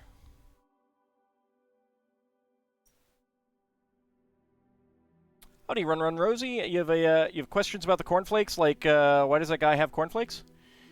Well, because it's all about the breakfast soup. Everything's better with breakfast soup. I'm passionate about my breakfast soup. Actually, the character. So this is from one of the collectible minifig sets. That's why he's on a base. Specifically, the Ninjago series. I have never actually watched any Ninjago, so I do not know what the character is. I mean, it's it's your standard old sensei type character. I know that much, but I don't know what the deal is with cornflakes for him.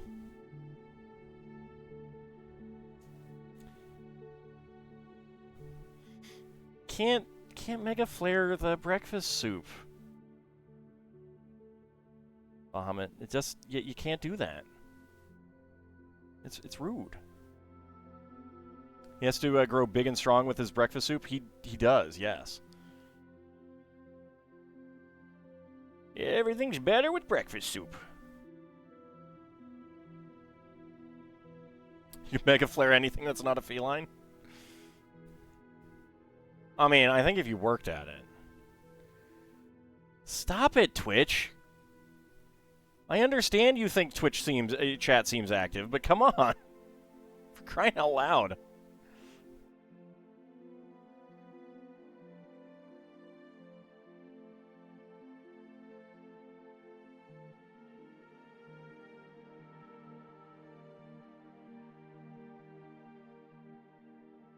Get on there. There we go. And that is there. All right. So we take the brown 3-stem plant.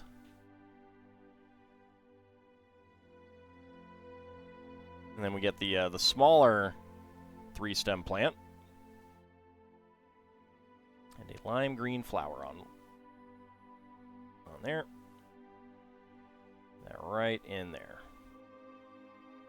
Actually, yeah, right in there. It's busy now. Where's the clip prompt? I mean, I had it. I don't know why you didn't.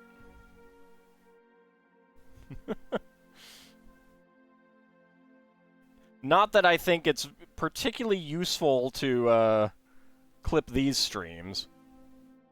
You only got the prompt once. I have had it at least like 6 times, I think, and that's just on this one screen. I think my other screen has had it a couple times as well. Well, I mean, I know it has. They made some change, and it's ridiculous. It's just absolutely ridiculous. Okay. Oh, geez. This is only held down by one stud right now. Okay. All right. So, spare parts. Gold 1x1 plate flower. There is a lime green plate 1x1 plate flower that went on the floor somewhere, and I will have to get that later. Yeah, they must be testing something, because that's brand new. I've never seen that before, but whatever the trigger is for how often it should display is kind of busted. All right, brown large 3-stem plant and a small 3-stem plant. Today's the first time you've seen it, and it is annoying. Yeah, like, I started up my stream, like I have a 10-minute pre-stream, and one person says hello, and boom, it pops up and is like, chat's active, maybe you should clip. And I was like, no, it's a freaking pre-stream. What the hell?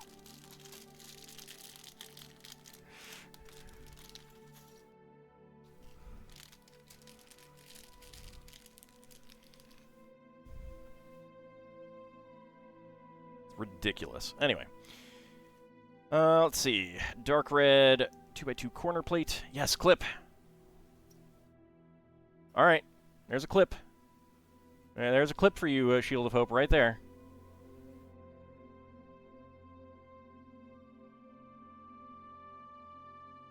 What's with this lag? You got to keep refreshing? I don't know. I'm not seeing any issues on my end. No dropped frames. My stream seems just fine.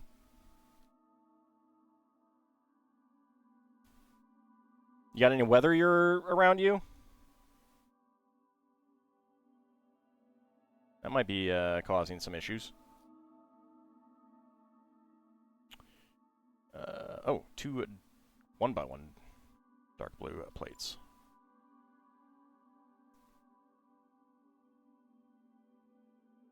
Another clear 1x1 brick. One of my favorites.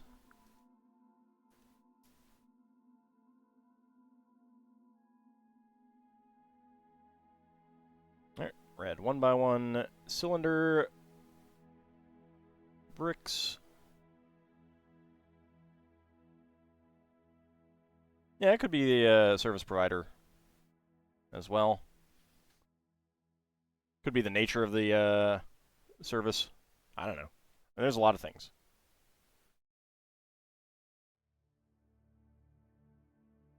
All right, turn it around here.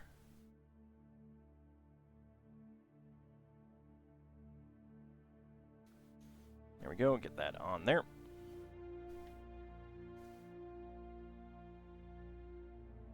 Okay, and we get to use the clip now.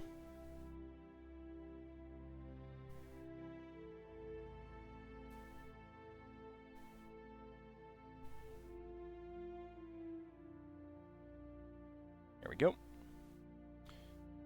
So that's forming a railing there.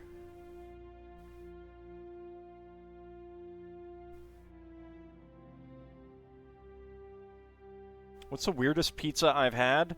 I went to see a concert in Boston. It was in like a little, kind of a very small dinner theater style place, and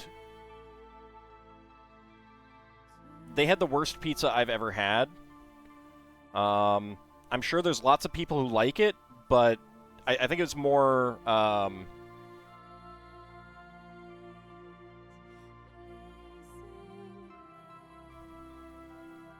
like,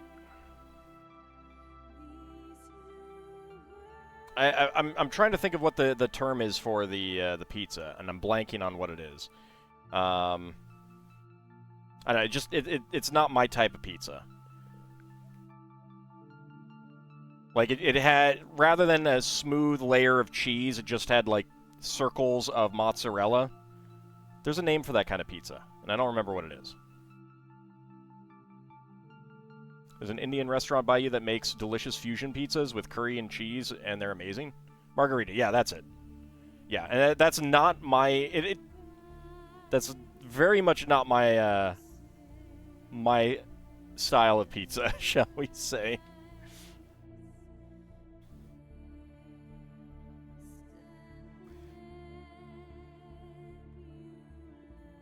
Like a good old New York style thin crust pizza. Well, I like a lot of cheese on my pizza. If there isn't a lot of cheese on the pizza, then it's not really for me. And there was not a lot of cheese on that pizza.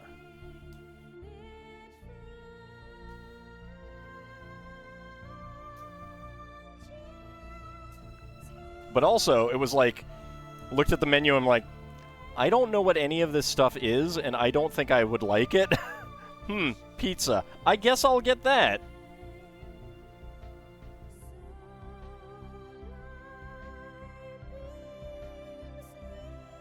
Is a deep dish pizza actually a pizza, or is it a casserole?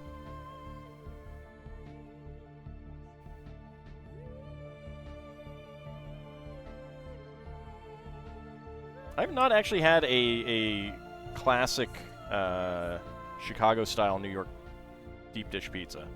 I should have one sometime.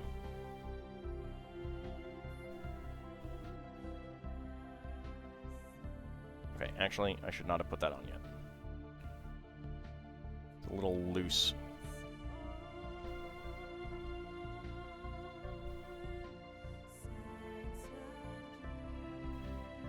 There we go. Got the roof. And this is the ice cream shop. I remember that from when we built the full-size version of this. All right, spare parts. We've got 1x1 plates in dark blue, sand blue, and one of the nougat shades. 1x1 tile in bright orange. 1x1 cylinder tile in white, and a gold 1x1 plate flower. Right, bag number 5. The urge to play TTRPGs flaring like a bad rash, saying either DM D&D or play some World of Darkness. Either way, character idea offload time.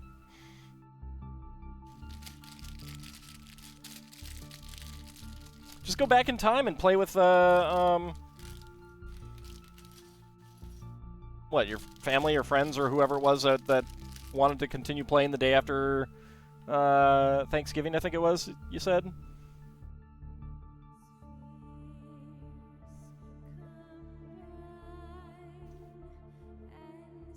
New York style pizza is my favorite. There are a pair of local chains here in the DC area that do really good pizza. Lido and Mama Lucia's. Those are my favorite pizzas. They are delectable. They're very different while still being New York style.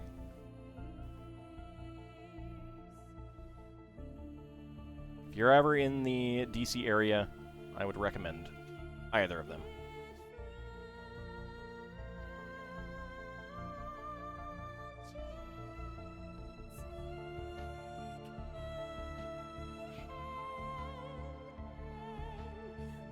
My father was a connoisseur of pizza, so those were also his favorites.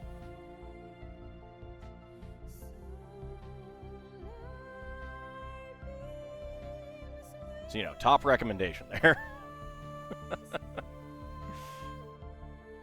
Used to be a good pizzeria in Homer, Alaska when you lived there that did good pizza.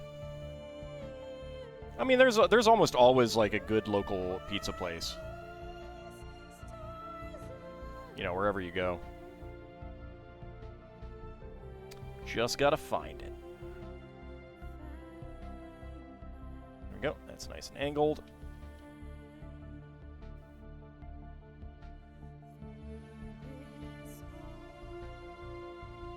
They had a cheese pizza that they made that was off the chart. I do like cheese pizza. They closed down many years ago. That's unfortunate.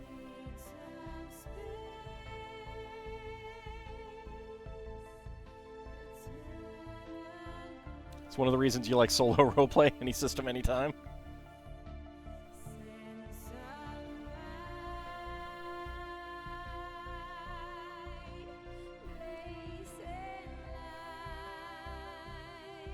Yeah, actually, like growing up, there was a Chinese place that was really good. Like my parents, my father especially, would treat us kids to their wonton soup when we were sick. But then they like the old owners like sold it and to like a new group of people or something like that, and they changed the recipes. Like they probably brought their own recipes or something like that. I don't know. I don't know the details, but it wasn't as good. It was very sad, and they eventually closed down because it wasn't as good. They were the only place that you could order a pizza from the village you grew up in. They had to deliver it by plane. How is that not cold?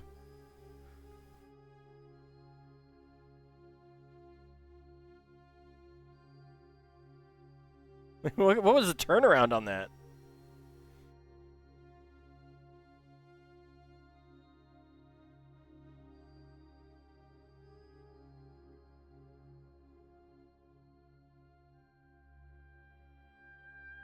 That's it. I mean, that's pretty neat. Plane delivery.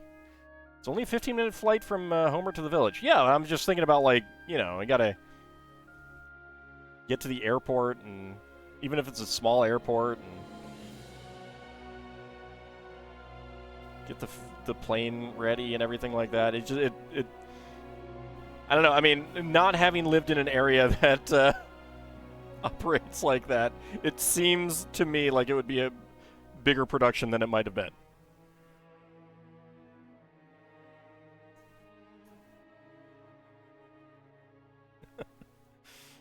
Bush flight pizza delivery. But can you get dog sled delivery?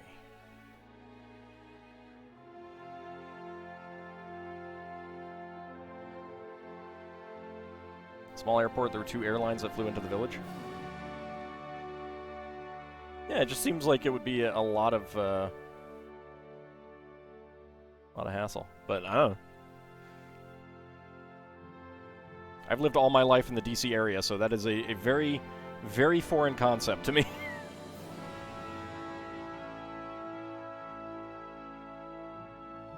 Well, no, I understand that. I just mean, like, in general, it seems like a very, very complex situation.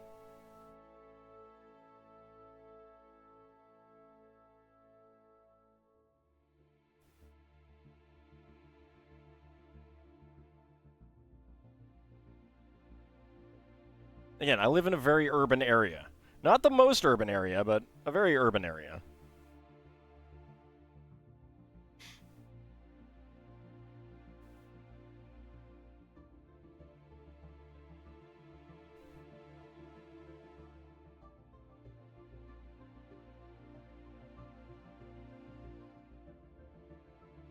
That's pretty awesome, though.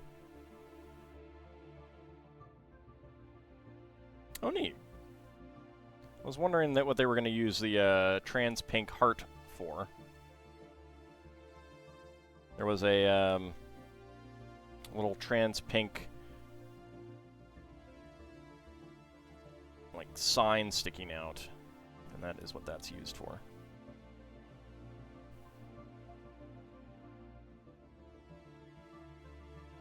was literally near in the water area, so it was always stressful landing there. I can imagine. Yeah, what little I know about Alaska sounds like it is quite a production to live anywhere other than Anchorage. Alright, spare parts. Teal, orange, and clear 1x1 plates. Or bright orange. Bright orange 1x1 tile with round end. Orange 1x1 cylinder plate. Dark gray 1x1 tile. White 1x1 cylinder tile with top peg. And a gold 1x1 plate flower. No figs yet, no. I mean, we still have one of these left to go, so we're probably going to be going a little bit late.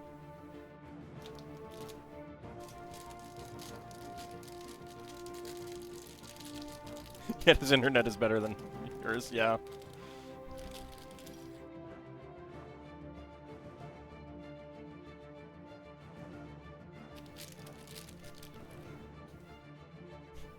I mean, Finland has some of the best internet in the world, so, you know. Kind of makes sense.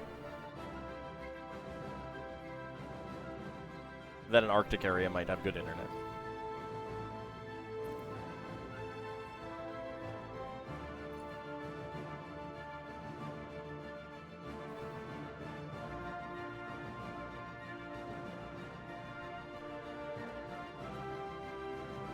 Oops. There. Get there.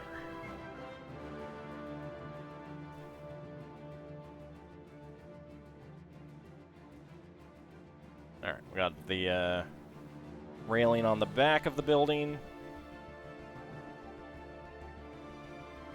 Sand green, and then bright green. Sand green. Bright green. Dark green right there. Lots of green shades here. It's like they know me.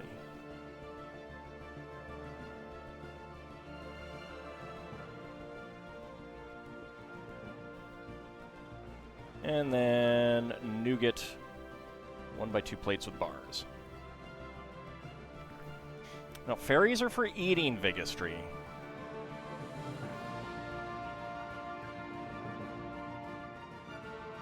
Fairies are for eating. Surely you've played some Zelda games.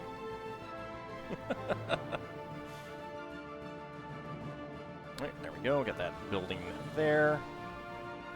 Flip it over. It is a 1x5. And a 1x4 with round ends. There we go.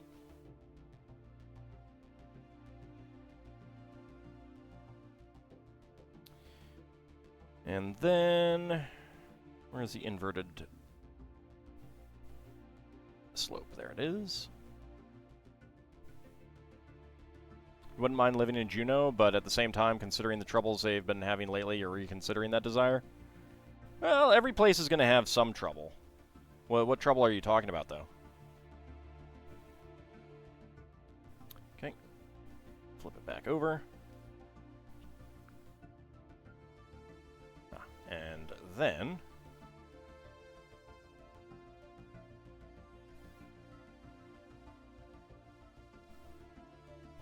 get it on there. Flooding and mudslides and stuff like that. Oh yeah, that's some trouble. Some trouble.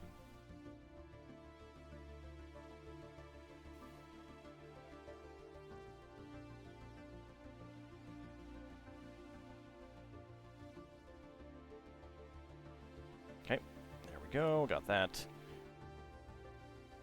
macaroni plate tile thingy. You've played Swordless Zelda, but what does fairy taste like? Fairy is delicious. Like, the reason why everyone eats fairies is because they're just absolutely delicious.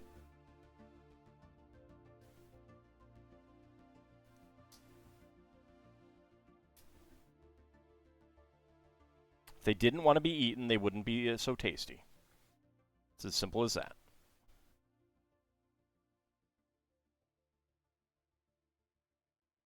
All right, we got a lavender 1x2 plate. Only issue you've had living in the area you're in was maybe a couple forest fires.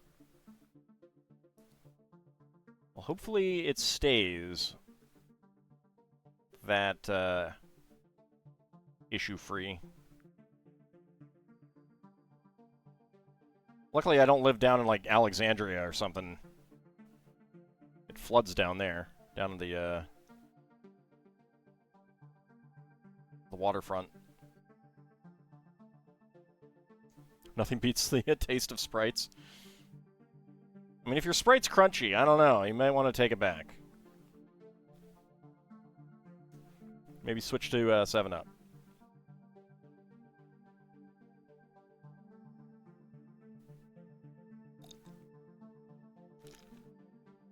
Speaking of, getting a little bit of hydration there. All right. So that little building is done. Get that right up there. Okay. Spare parts. We got a black 2L bar with stop, black 1x1 cylinder plate with hollow stud, black 1x2 half cylinder tile, black 1x1 tile slope, and bright green 1x1 cylinder tile with top peg.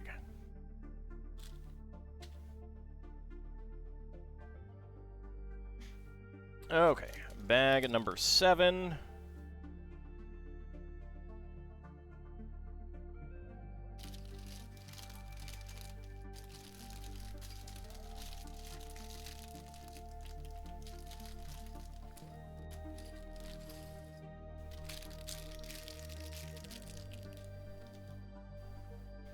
Nice pink leaf there. Alright, 1x3 plate with 2 studs, and some ankle plates.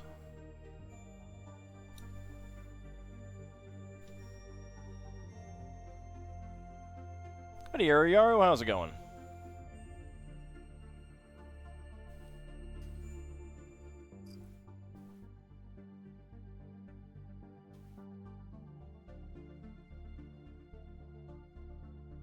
Oh, there it is. I was wondering where my other ingot tile was.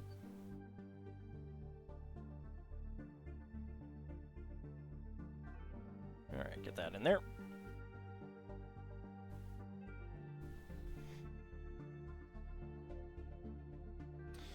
Okay.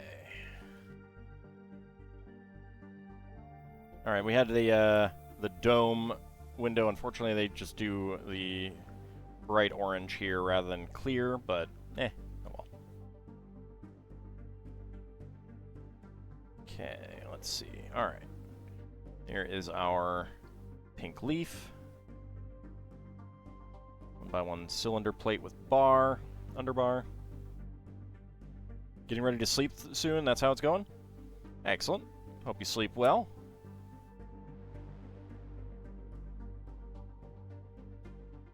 Dream of being murdered in the, you know, next D&D session, that kind of thing. You know, as is perfectly normal in D&D. Perfectly normal in D&D. Not coral. That's just regular light pink. Coral is...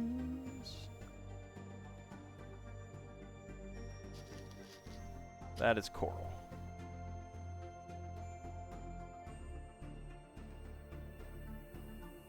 Color balance is not the best. It's got a little bit, of orange to it, I'd say. Maybe.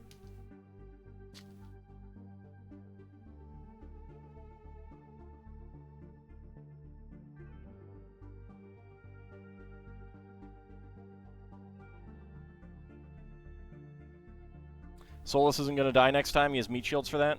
Well, what if the meat shields die?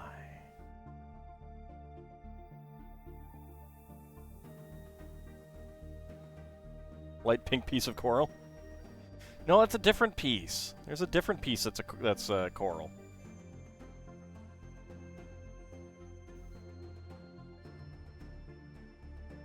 This is foliage.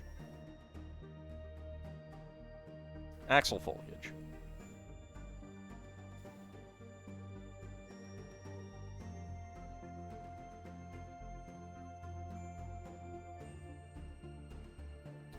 Let's see. Click hinge 1x2. I don't know that I've ever gotten one of these in orange before. Get more meat shields and revive them.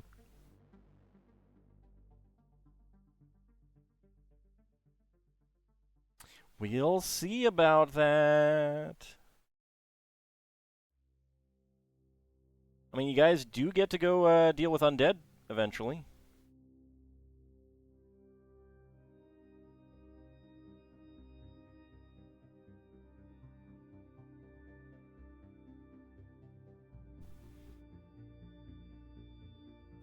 Okay, get these turned that way.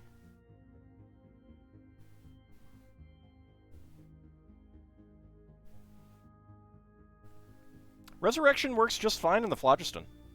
So does Raise Dead.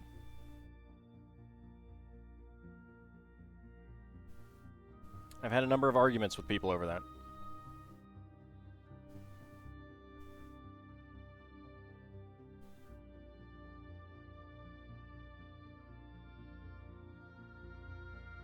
Nope.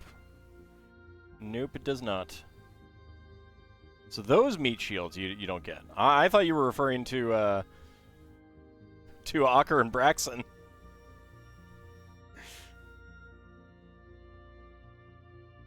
It's not the magic type, Bahamut.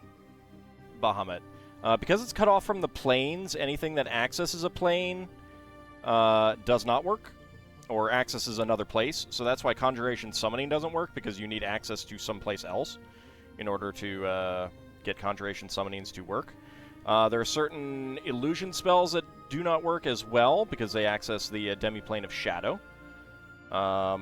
And priests and those who use priest spells, they can only regain up to second-level spells while in the phlogiston normally, because that is through faith alone, whereas higher-level spells must come from a deity or one of their agents.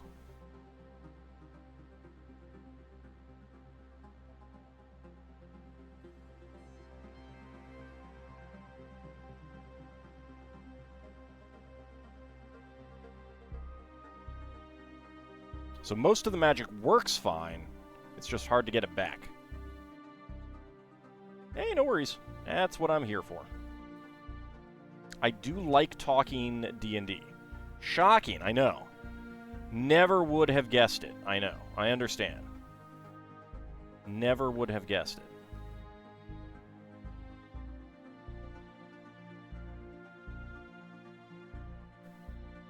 Wait, the guy whose first LPs were AD&D games and has been running an AD&D game for 8 years now? Likes D&D? I'm shocked. Never would have expected that. We are amazed at this confession.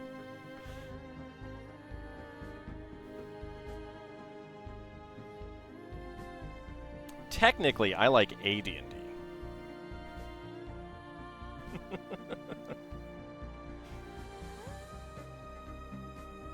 I got into a little spat with someone who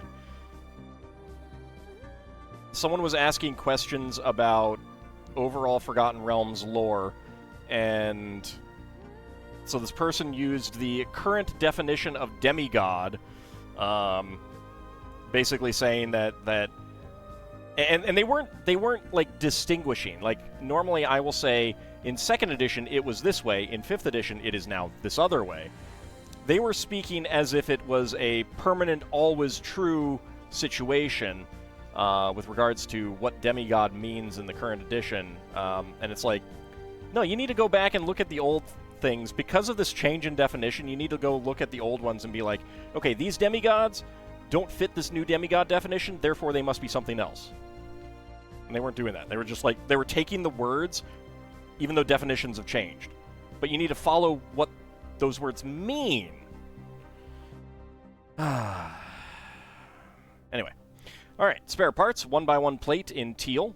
1x1 tile in bright orange. 1x1 white quarter cylinder tile in white. Gray 1x1 cylinder plate with hollow stud. Black 1x1 cylinder plate with underbar. And a black 3L bar.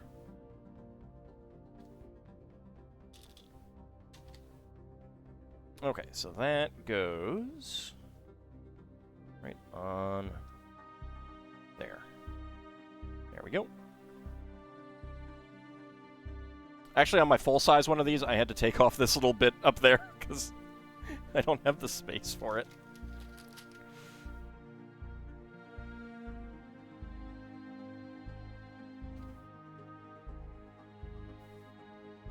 Okay, I don't need that step. There we go. All right.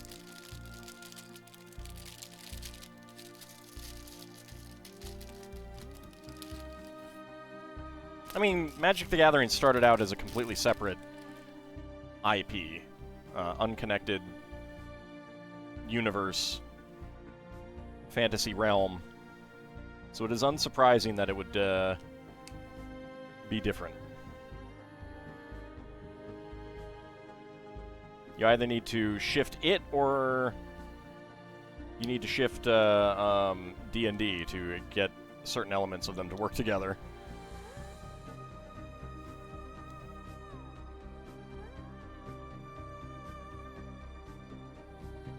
But yeah, so modern 5th edition D&D says that demigods are not true gods. They are generally ascended mortals. But the thing is that in 2nd edition D&D, demigod was just the lowest tier of true deity.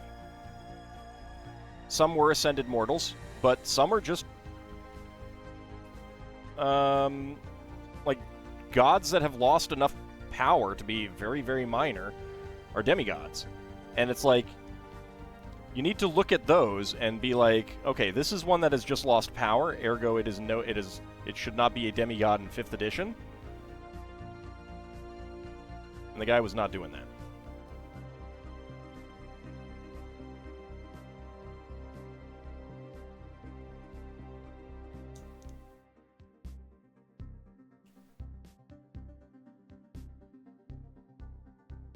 Kind of thing frustrates me. All right, we got a little dark gray micro figure here. Stands it right there at the end.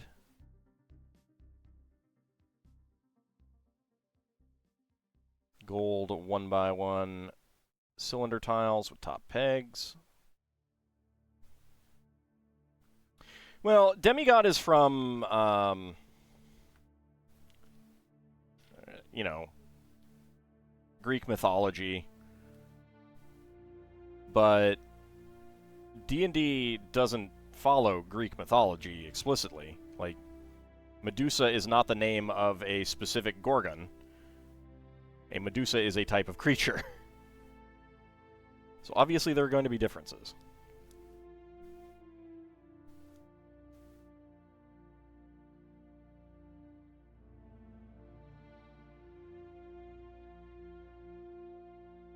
Alright, we got red lightsaber handles. Let's get these on.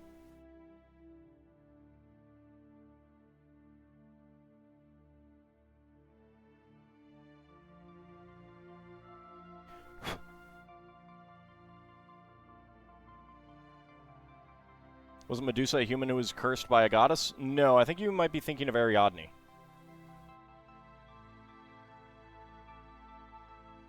Medusa is one of the Gorgon sisters. They might have been cursed, actually.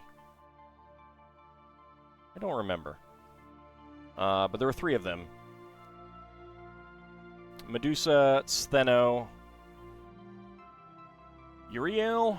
But I think there are 4 names for the 2 sisters, I believe. So sometimes it depending on the who wrote the material. I think it might change.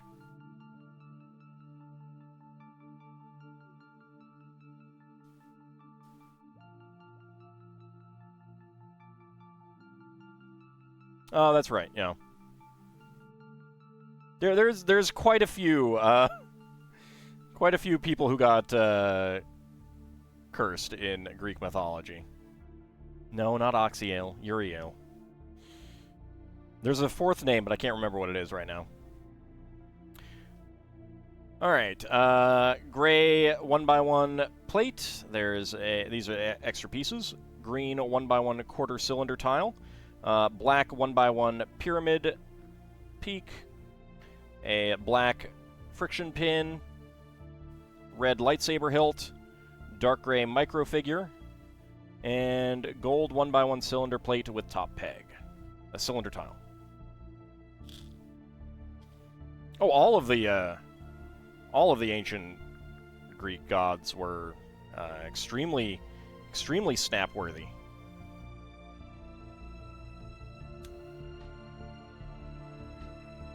There's a few, I think, who do not really have much in the way of a mythology where they get super-duper jealous and lash out at something. But they're generally ones who didn't have a whole lot going on. I don't think there's anything like that about Hephaestus, if I remember correctly. Nothing really about that, like, with Hestia, either.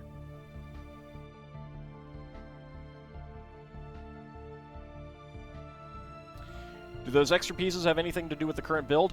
No. So, certain parts, and they're always small parts, LEGO gives you extras, and they're twofold. Number one,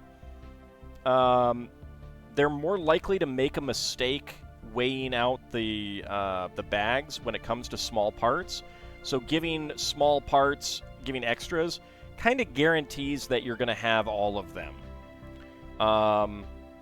And they're also the most likely parts to be lost. Like, I have one that went on the floor here. One of these flower pieces, but in lime green. So, because of that, like, if they hadn't given an extra one, I couldn't have completed the set 100% until I found it. So that's the thing. Those parts are a lot easier to find. Like when the bigger ones, if a bigger one went on the floor, it'd be a lot easier to find. So,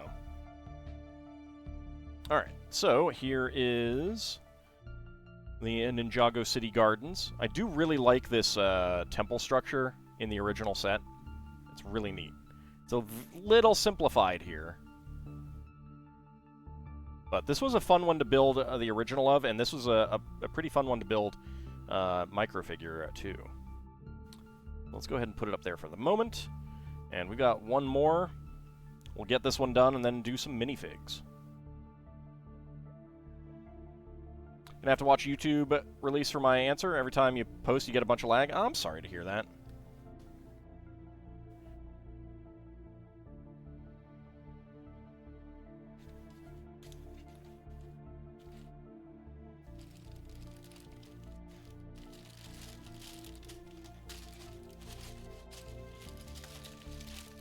Okay, there we go.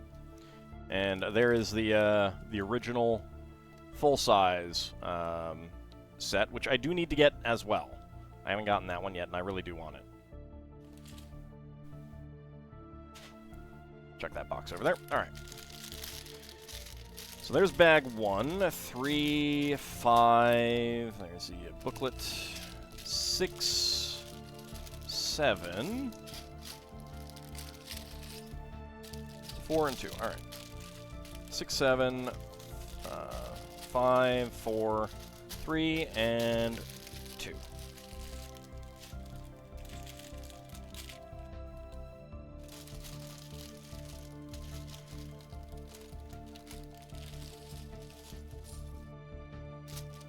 Well, they also occasionally got mixed up with the Graille. That's pretty normal when you have multiple 3s.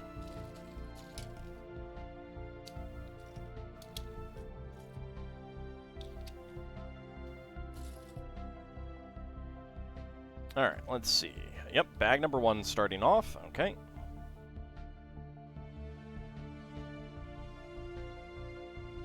There was a network error. Please try again. I'm sorry to hear that, Vigistry. Have a good night, and I hope you can watch it well on the VOD when that's available.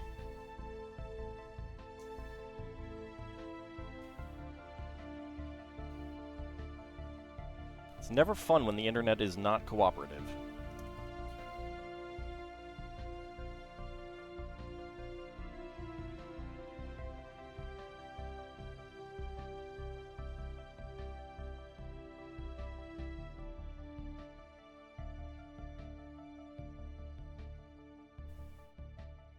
There's my corner plate.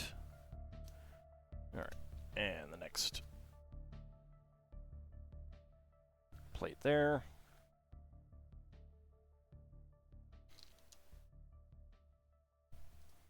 Yeah, I haven't really been doing a whole lot of like refreshing of my memory with regards to the Greek gods lately, because I've been focusing on my monster mythology, which I am very, very close to actually finishing the goal, like hitting the goal. There's more that I want to do.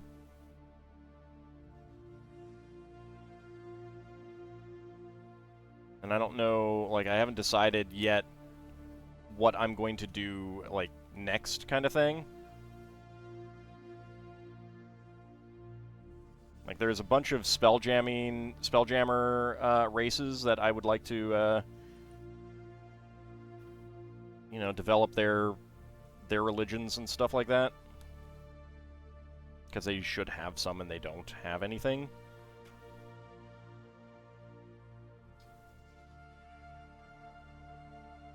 But I do also want to eventually do ancient real-world pantheons as well. So I don't know what's going to come. I have not decided yet.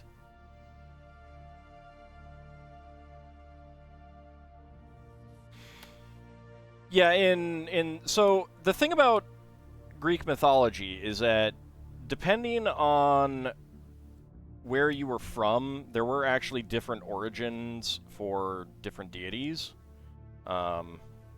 You can get something similar to that with Egyptian mythology, although it's a little bit more multiple pantheons got eventually merged into one kind of situation.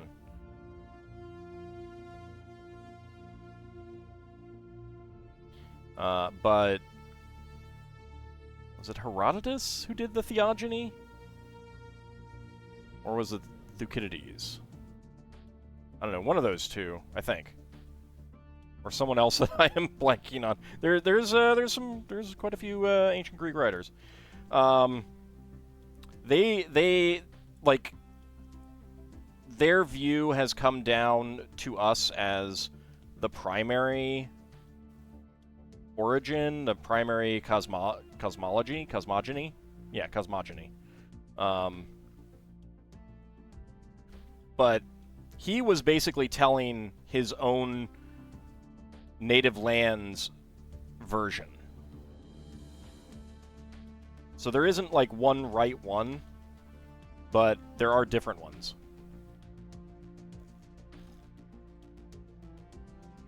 So it can be kind of tough.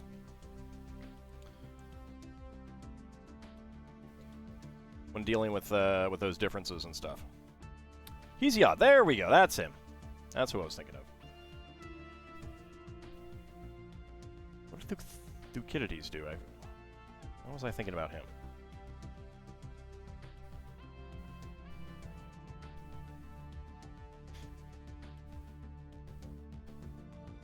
Yeah.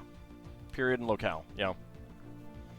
Because we think about the ancient Greeks as kind of a monolith to a certain degree, at least like culturally. You know, obviously, politically they were not. But we tend to think of them culturally as a homogeneous, you know, culture. And they really weren't.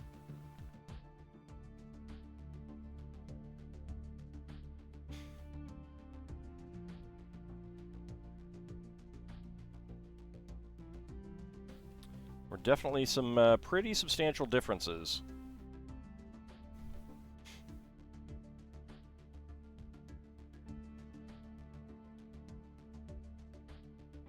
There were, in fact, many stones.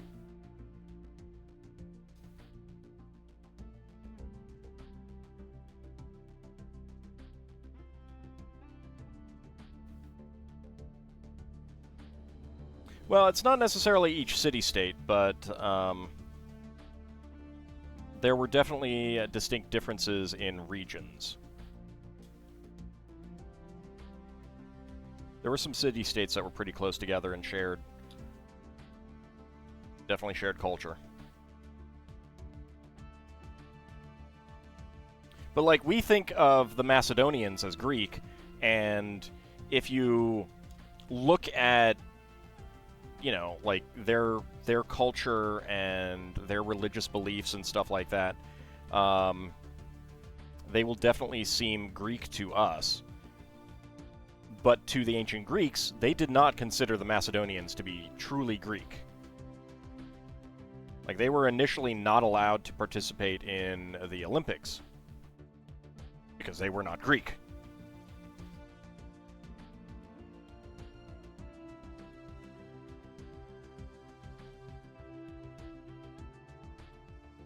That's a nice little use of that part to have a bridge over that. So I'm right in making this amazing base. I'm not sure. Amazigh?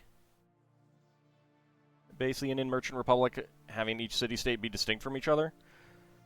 I mean, it depends on what kind of... I mean, like, if you want to make something, then you're right. Period. I mean... When you make something, you are right. If you are... Well, Berber might be different. I don't know. I mean, like... I'm just talking about the Greeks. But again, if you want them to each be culturally distinct, then yeah. But that's the thing, is like... we would look at the Greek... At the Macedonians and the Corinthians and the Athenians and the Spartans and be like, yeah, there's some differences, but they're not really that culturally distinct. Whereas they look at it and they're like, what? What are you talking about? We are incredibly distinct. So, yes. It's all in how you measure it, too. Alright, so spare parts.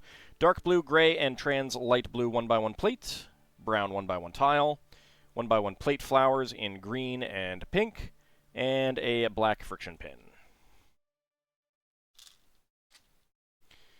Basically, the idea is to... You have is up there in Northwest Africa for inspiration.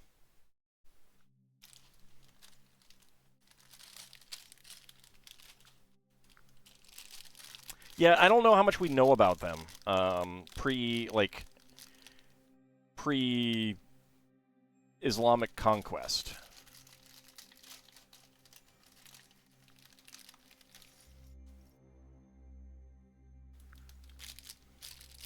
I don't know that they had any writing that was preserved.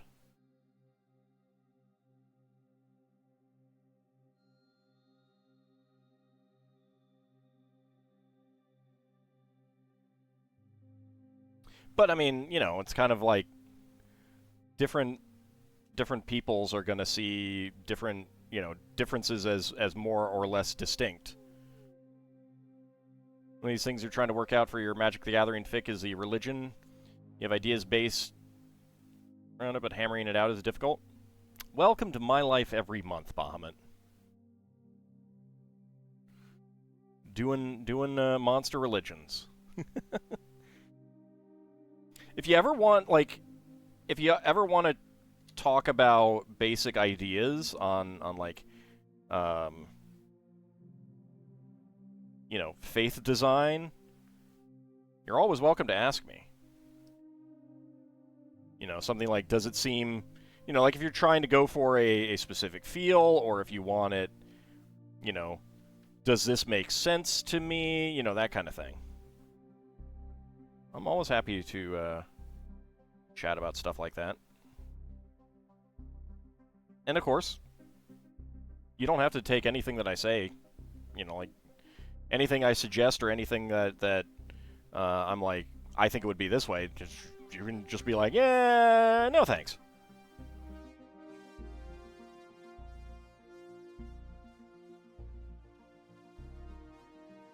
Closest we probably have is snippets we have of Carthage. Yeah. Yeah, I mean, so like the problem is that everything we have is generally going to be written about them rather than by them, and there's a certain amount of bias in that. Doesn't mean it's worthless by any stretch, you know. Even the Bible, you know, the history elements of the Bible have worth in historical study, but you always have to kind of like try to weed out what is, you know, like the author's bias and what is their misunderstanding and stuff like that. Only thing you have hammered down now for the religion is that there was a creator deity and 5 deities, but they turned themselves into stone because of issues, but not before the creator deity made 15 more deities with a list of rules that they absolutely had to follow.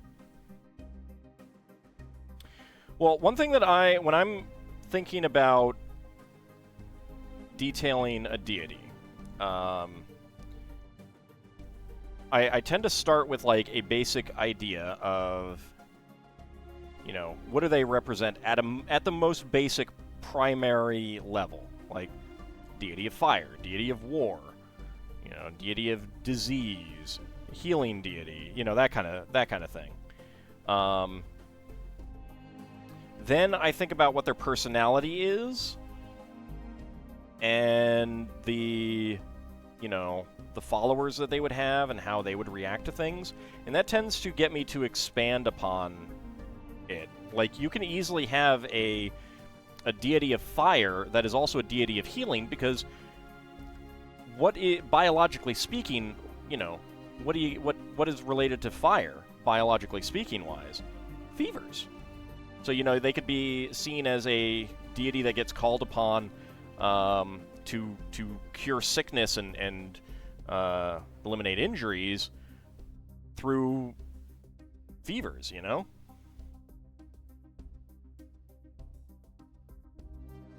And cauterizing, yeah. Cauterizing is a little bit too specific for a portfolio, but it is one of those things of they would be called upon for this. But depending on how specific you want to be, could definitely be a cauterization as well. Could be a specific element.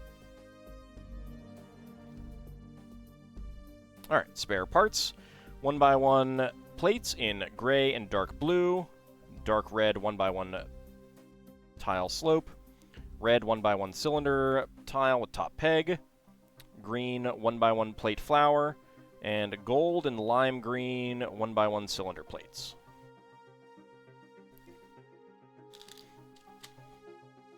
But like another fire deity could be all about destruction, or it could be like the healthy wildfires that renew life, you know, in a forest kind of thing. Like there's all kinds of ways you can go based on their their characteristics, their personality, the personality that you want them to have, stuff like that. So I tend to, like, you know, try to let the deity percolate organically in my head a little bit.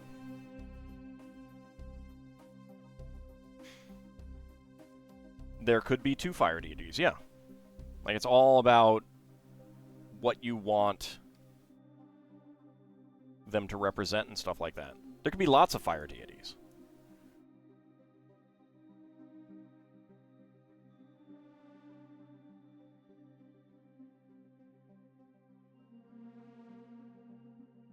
I think for your D&D world you had had a deity that was all about bees. Yep. So then you could take that to, you know,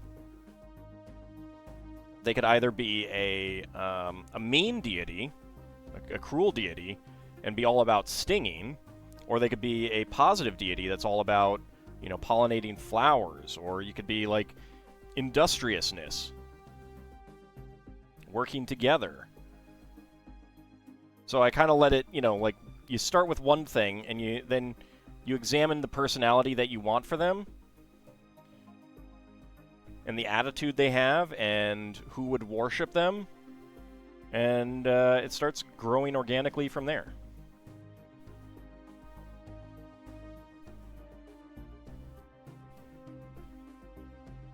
So yeah, if you ever want to ask my opinion, go right ahead.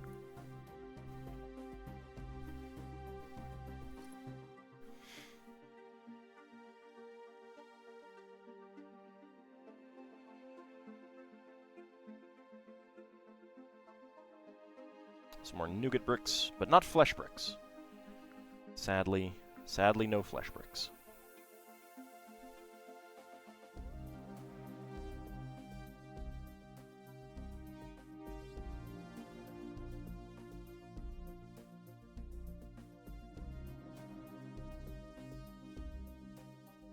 See, like the Greeks and Romans, they tended to have very specific, narrow deities in a lot of ways. Same thing with with Mesopotamia. Tons and tons and tons of deities for all kinds of things. I really want to work out the deity of architecture one of these days. Mesopotamian deity for architecture. I think that would be a lot of fun.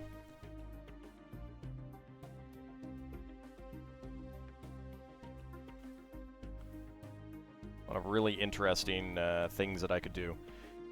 They wouldn't tend to be a PC-style deity, though, and that's okay.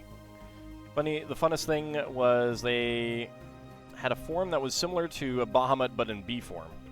A dragon looking more like a bee, but deity was going to be worshipped by beekeepers in that.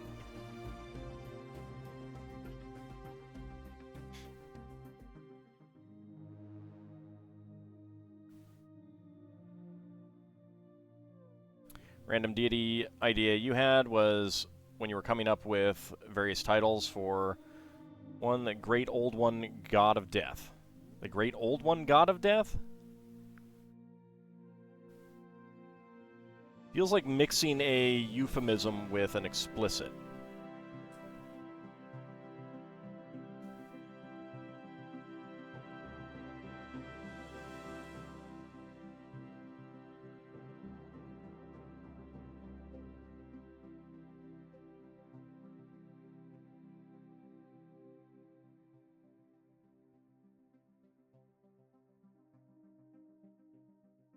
No, I got that. I was just... is that just a description as opposed to, like, an in-world epithet?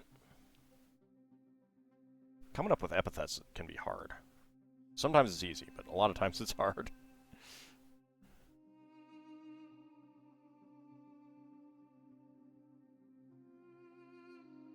Not every Lovecraftian god. Some post-Lovecraft gods are actually good.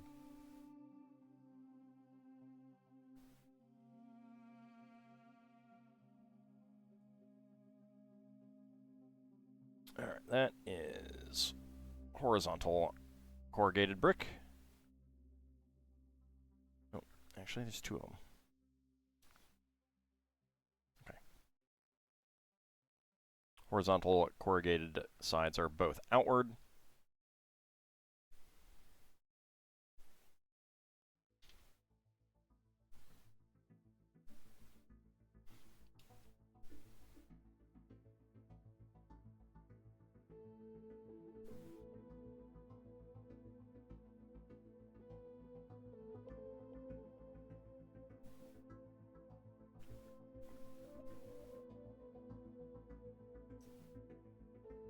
Yeah, but a lot of the quote-unquote good ones got developed later by other authors.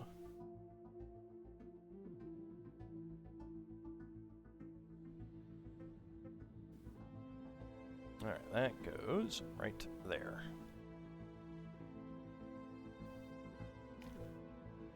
Alright. More spare parts. So red 1x1 peak slope. Tile slopes in gray and dark gray and brown. 1x1 plate in brown. 1x1 tile in dark green. Dark gray 1x1 tile with round end. Brown 1x1 quarter cylinder tile. Brown 1x1 cylinder tile with top peg. And a black 1x1 cylinder plate. So, spare parts there.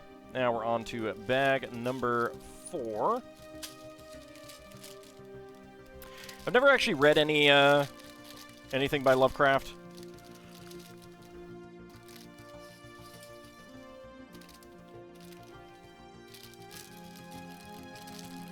So I don't actually, like... I mostly know of his writings through other people kind of thing.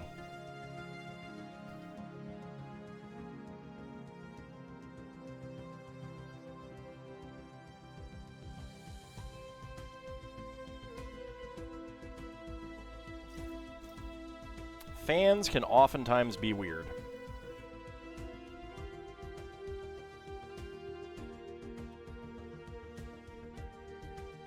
I say that being a fan of some things. Let's see. There is the slope with cutout. There we go. That goes right there. This makes it a little bit loose, but what are you going to do?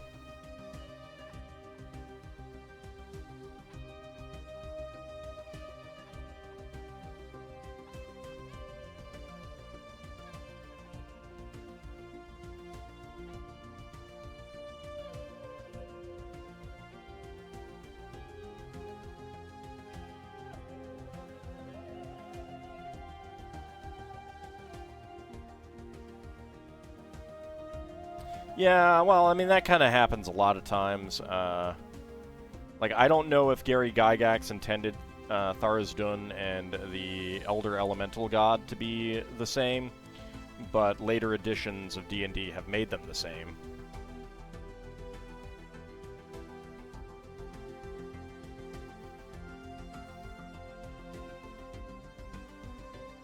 So, that definitely happens. Definitely happens.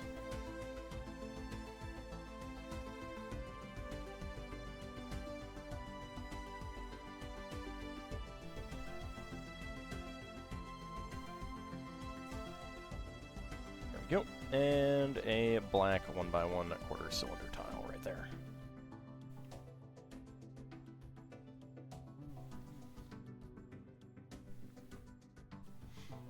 And I mentioned that when in my write-up for the Elder Elemental God, but I left it as ambiguous because I like it ambiguous.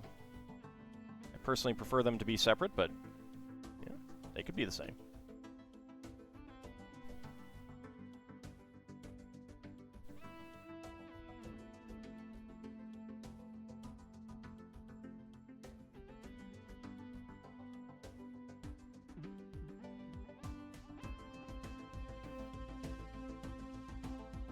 But yeah, going back to developing out the deities, I mean, like, I had very little to write with, or to work with for the Centaur deities. Pizza's been mostly finished off. Man, I didn't get any. Just basically, like, their name and god of, you know, X. And I'm actually really, really proud of what I did with them. I had a little bit more to work with the Nyogi deities, but similarly did a lot of work with them. And the author who created them commented on my blog and said that he really liked what I did, so that was very, very appreciated. Howdy, Duke Darkwood, how's it going?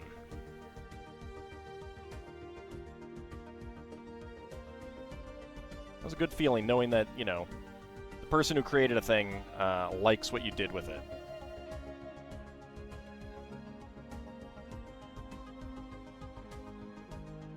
Sadly, nowadays, the Nyogi are only as pious as business deals require, which is a little bit weird, because that whole Nyogi are traders is kind of a Astromundi cluster thing. Like they were certainly mercantile to a degree, but nowhere near what they became. And howdy, Mad Martin, how's it going? Develops the AuldDragon. I mean, I am a deity, so it makes sense. Yogi reminds you of pierogi, and those are yummy. Yeah, you don't want to take that attitude with Nyogi. You definitely don't. It's a little bit different. There is a Nyogi deity that is worshipped by Nyogi chefs. So there's that. You know, that's pretty cool, right?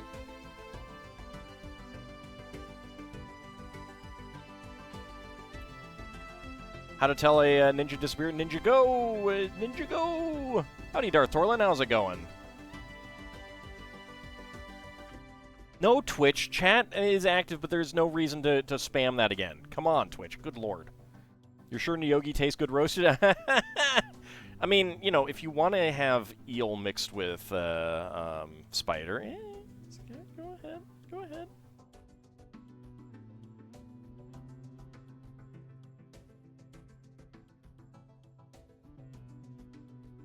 Been kind of having a day, so you might just be lurking. Oh, that's understandable. That is very understandable. I hope it gets better.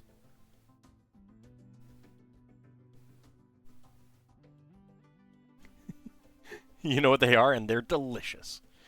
You...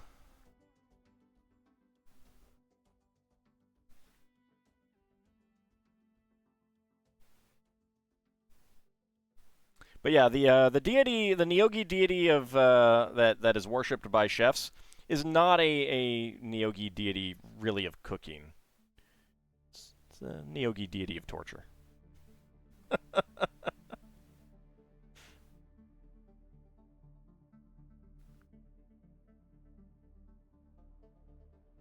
I had someone who read that that write-up.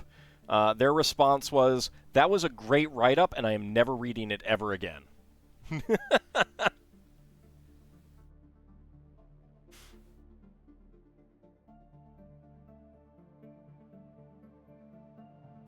There's a Githyanki merchant in Baldur's Gate 3 that sells cooked Nyogi and beholder bits. Ew.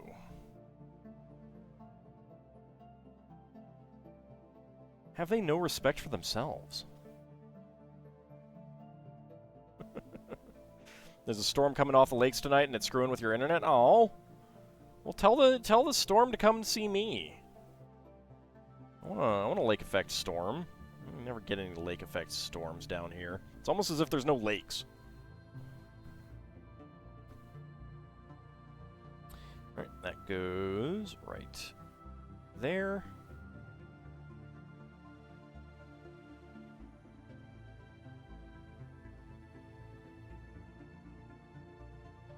Okay, well, let's see, spare parts. We've got lime green, bright green, and white 1x1 plates, teal 1x1 tile, 1x1 tile slopes in yellow and red, and 1x1 quarter cylinder tiles in lime green, black, and teal.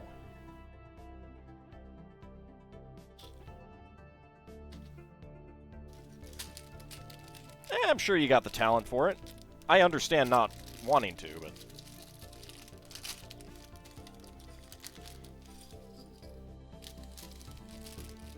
LEGO needs to make more castle ones themselves. I'd rather have full-sized castle sets, actually.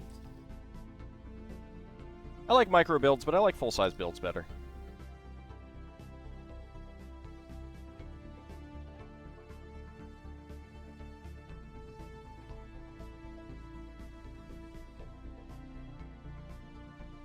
Okay, that's down there.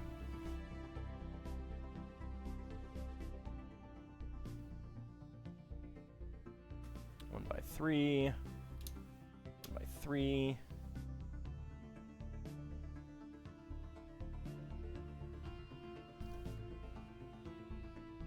One by two panel. And 2 1x2 grill tiles. Full-size Notre Dame de Paris restored. There is an architecture set for Notre Dame, and I do want to get that.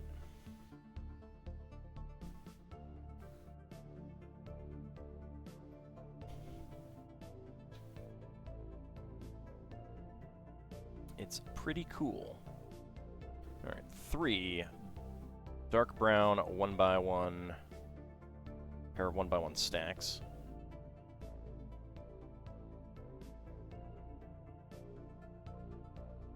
But it's not a name on dual stack.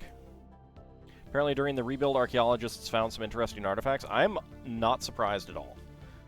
I didn't read any articles about that, but I did hear about it.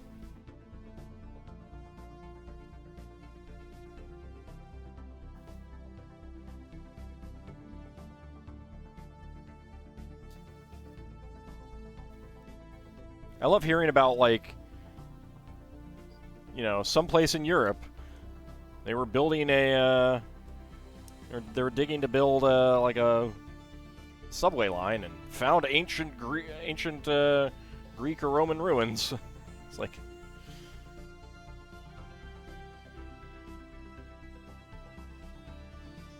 It's a lot. A lot of stuff. Alright, that goes right there. You're 12-6 to 12-10 Lego Insiders 2 double points? Yes, yes, I do believe that is the case. I think there's going to be a couple Christmas gift with purchases, or holiday gift with purchases, as well. Like a Nutcracker ballerina type thing. So I'm looking forward to that. I actually, so these were not gifts with purchase. They were point redemption rewards, and there was a point redemption reward that I redeemed, but forgot to add on to one of my orders with the last one. So I need to, I definitely need to make an order and remember to put it in. With all the flame pieces you've gathered over the years, you could make the best alternate Notre Dame build ever. Twitch is developing a clipping addiction. You think it needs an intervention before it's too late? It is. Yeah, it's over. It's over. It needs. I think it needs institutionalizing. Okay, and that goes right there. Nice bits of trans green. I'm sure they'll fix it, but at the same time, like, how has it been going on all night? How did they not just, like, turn it off and be like, okay, this is getting a bit ridiculous, let's not do that. Let's be better.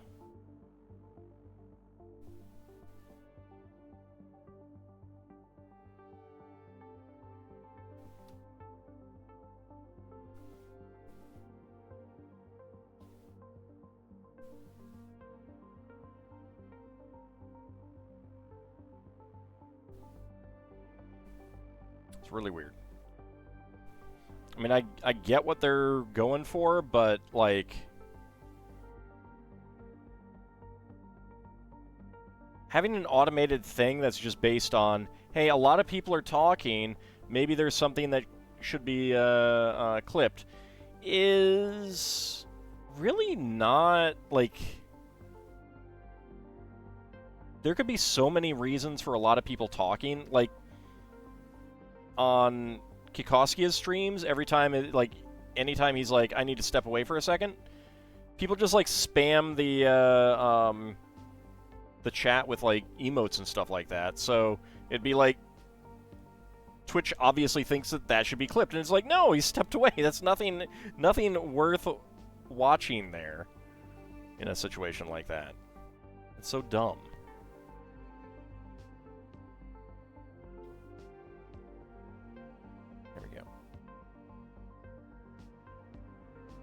Yeah, exactly. Alda's mentioning Twitch. Clip this moment. Should clip every time Alda's talking. That'd be a lot of clips. I'd have to do a lot of cleaning up afterwards. Alright, so spare parts. We got a bright orange and trans green 1x1 tile, gold 1x1 cylinder plate, black lightsaber hilt, black 1x1 cylinder plate with underbar, and a pink 1x1 plate flower. You guys are just trying to get Twitch to be like, hey, everyone's talking. Clip it.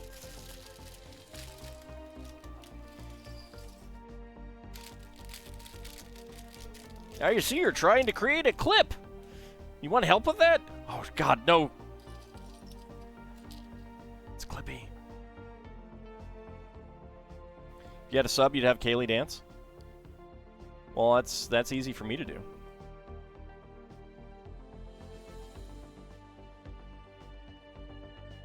I mean, you could just have a sub, too. Yeah. I'm not going to stop you. All right, 3x3 and 3x3 with round end. Clippy has assimilated Twitch, yes. Yes. That is obviously what has happened.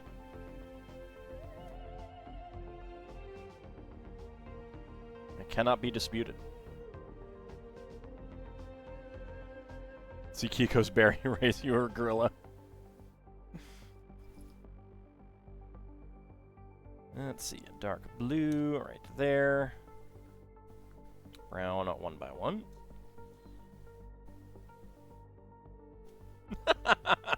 See? See? It's gonna happen.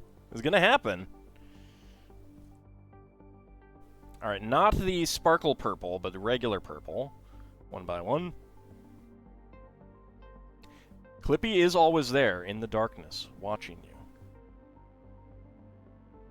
He knows what you've done.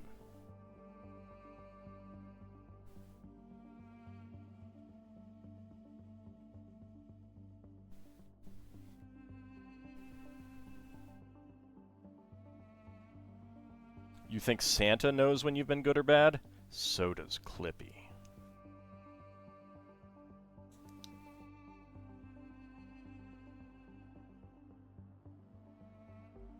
There we go, get that in there. I always got the impression that this thing was more out this way.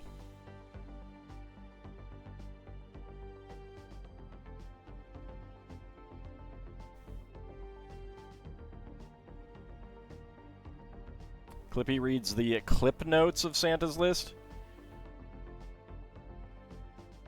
I mean, if that helps you sleep at night, that's what you can tell yourself.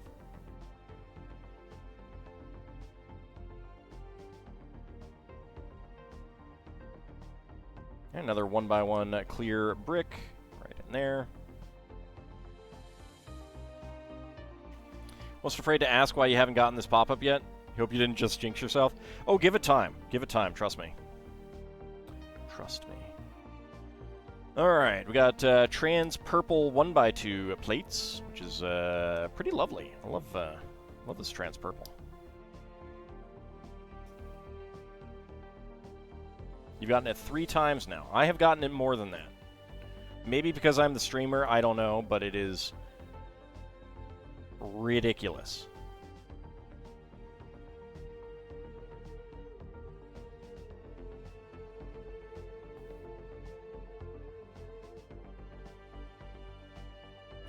Obviously, Lel Bunny has gotten it a few times herself, because she has also commented.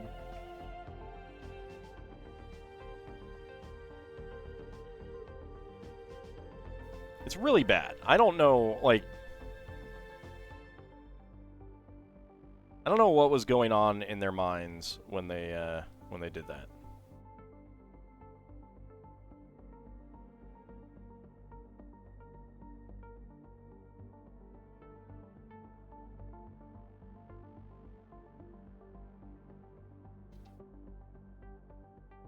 There we go. All right. The 1x1 trans purple sparkle bricks.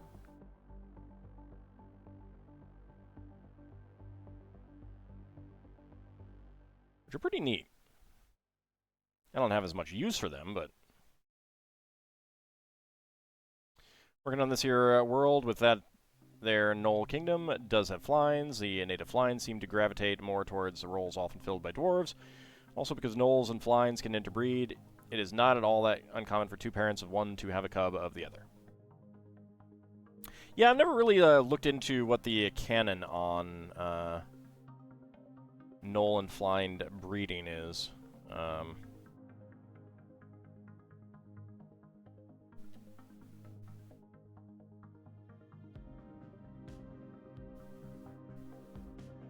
should probably do that at some point. You know what your world needs, though? Gorelick. Is it some sort of speckled pattern on those dark blue 1x1s?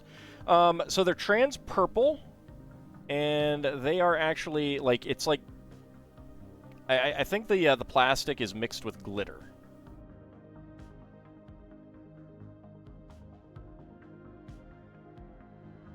So they're trans purple, but they have, like, bits of glitter in them.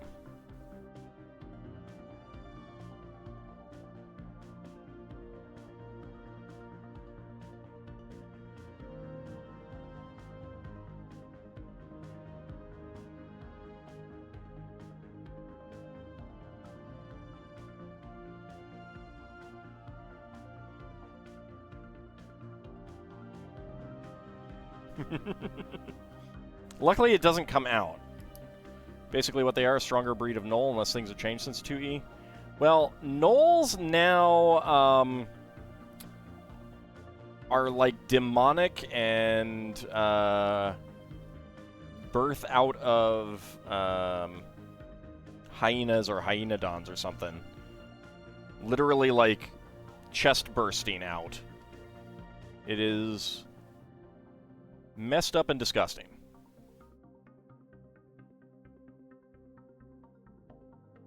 And it's pretty terrible. It's a bad retcon.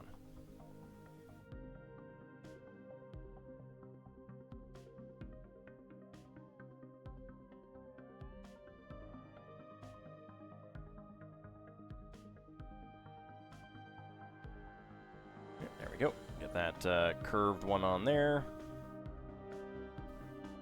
Get red.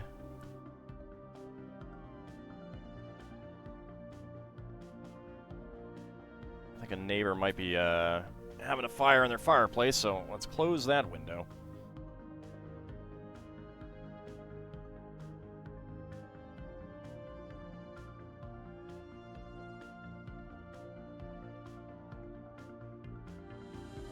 Gorelick is one of my favorite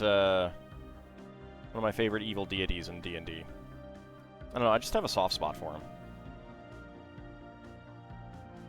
Alright, so that's that. So spare parts, we got dark blue, teal, and brown 1x1 plates, black 1x1 cylinder tile, and dark gray 1x1 tile slope. So, Duke Darkwood, apparently orcs and goblins are too human-like now, so they wanted a low-level monster that you could just slaughter endlessly without feeling bad about it, or something. I'll spell it out. Give me a second.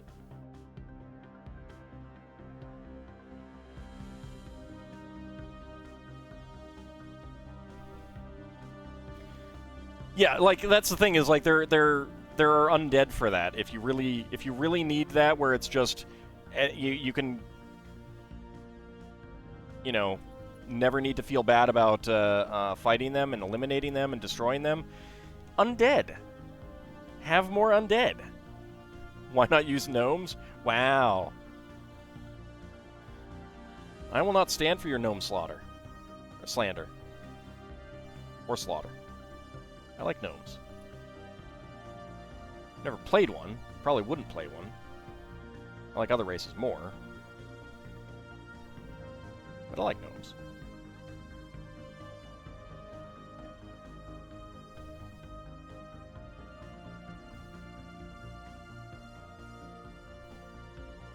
Even Tinker Gnomes.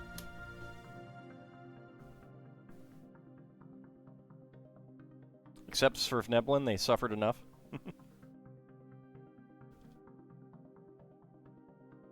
Oops. That is right there. And 1 by 1 plate.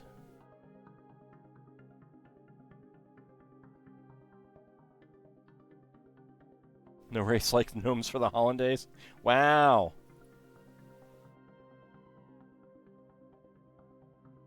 Poor gnomes.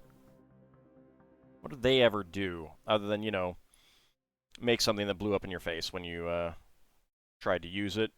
Just because you wanted both a fine haircut and scrambled eggs. Ancient Dragon Mirth?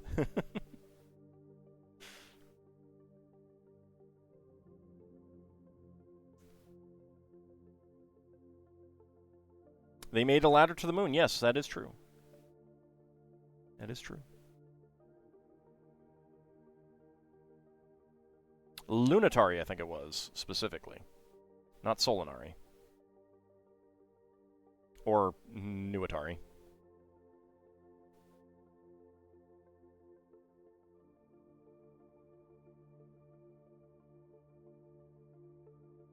Okay, get that right there. How you view the latest stuff for gnolls? They can still reproduce with each other, but can do something to hyenas to quickly balloon their numbers. It's still getting to the... like... Oops, forgot to get that on there. Like, the problem with Ceramorphosis for Illithids is that it creates basically an original sin.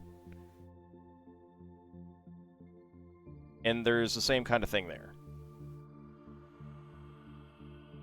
I want my evil monster enemies to have chosen to be evil, not to be created evil. Exactly, Mad Martin. Like, I know you. You chose to be that way.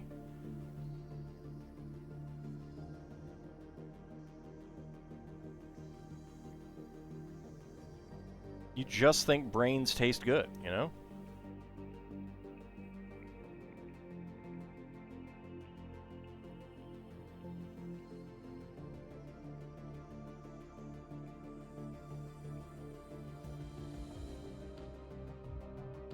Alright, this goes right there, apparently.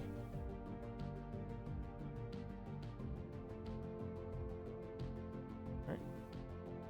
White foliage, pink flowers.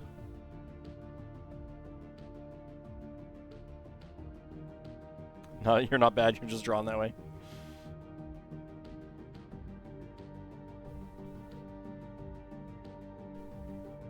There we go. I think that is it. Yes, it is. All right. So, spare parts. White, red, and dark blue 1 by 1 plates. Sand blue 1 by 1 tile. 1 by 1 cylinder plate in red. Red tap. Red angled bison horn. And pink 1 by 1 plate flower.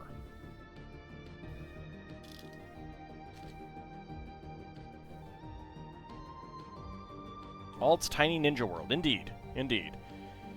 So, here is the Ninjago City Markets. And let's go ahead and get these all together.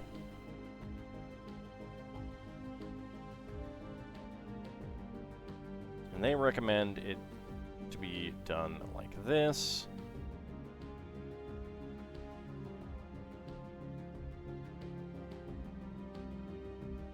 And then get this one on here.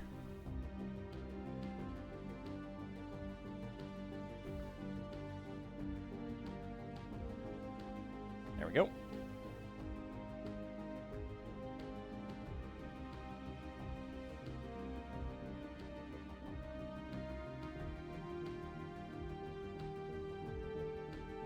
So So come around here. Just look along the...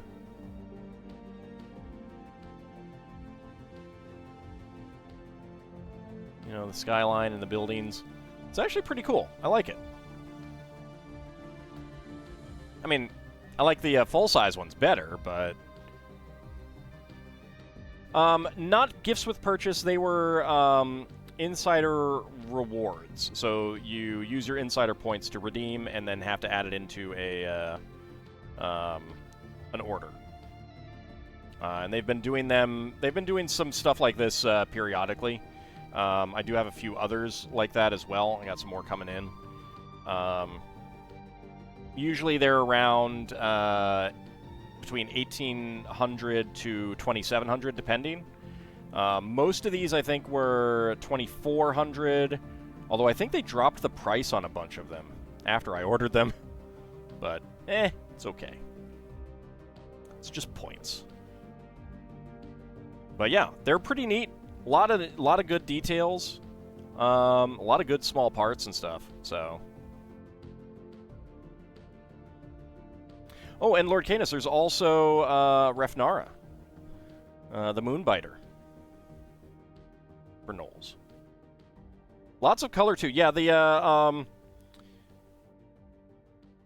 Ninjago modulars are very, very colorful and nice Asian inspired architecture too, both modern Asian and classic Asian. It's pretty nice. It's pretty nice.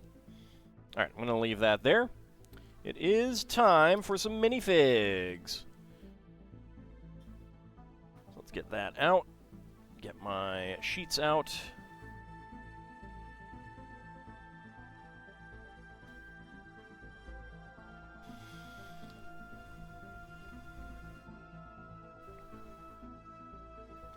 Get my minifig out, bump my camera arm. All right, dice time.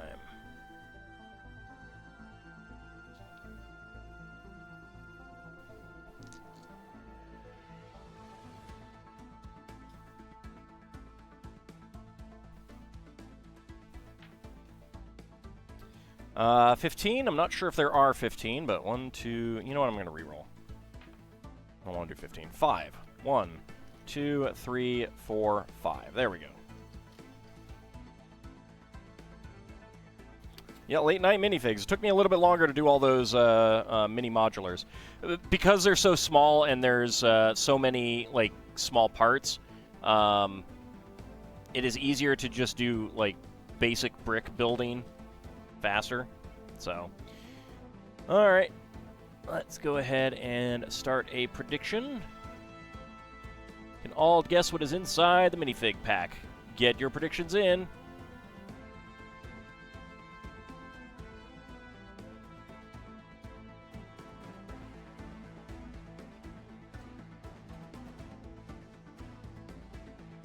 Just need to take care of something.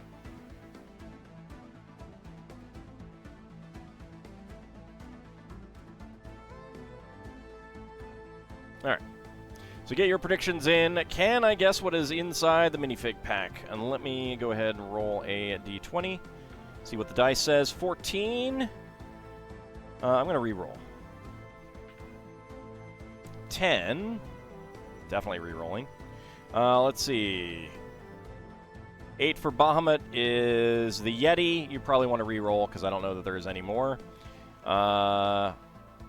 Mad Martin rolls a Bahamut and gets a 3. All right, that would be the Lederhosen Lady. 7 for Nadaroge Eye. That would be the Elf. We've gotten 3. I don't know if there are any more. 14 for Bahamut. That is the Cat Lady, but we've gotten 3 of them. I don't know if there are any more. 10 again. 8. Nope. 4. Nope. 14 again. 1. No. Like, I don't know how many there are in some of these, so... Nope. Nope. 7. Nope. 13 for Bahamut. Yeah, so it could be the waitress. 6. All right. I will stand on a 6. That is the gingerbread man. Tonight's Minotaurs are inspired by Ald's declaration that there should be more fun prints like this. He was referring to the sushi print on a Lego tile, but you decided to run with a printing theme anyway, so number 1 is a Minotaur 3D printer maker. Isovan got a 2. All right, that would be the Scarecrow. All right, predictions are closed. Let me get my timer up.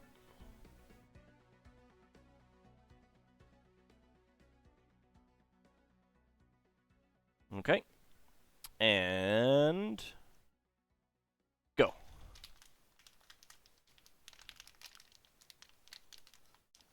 All right, what is that? Really? Really? Okay. 16.16. We have another Yeti. I'm going to need to look at the allotment for this box because we've had 5 of that one. So for those unaware, these boxes have 60. They come with 60 minifigs. If you notice that there's 16 total, 16 does not go into 60 evenly. So you have 3 rows of 20. And that means that typically there's 3 of all of them. But then for some of them there's 4 and some of them there are 5. And I don't know how many of each there are, like how many would be at 4 and how many would be at 5. But, alright, we'll open this up and we'll see. I don't mind getting another Yeti, but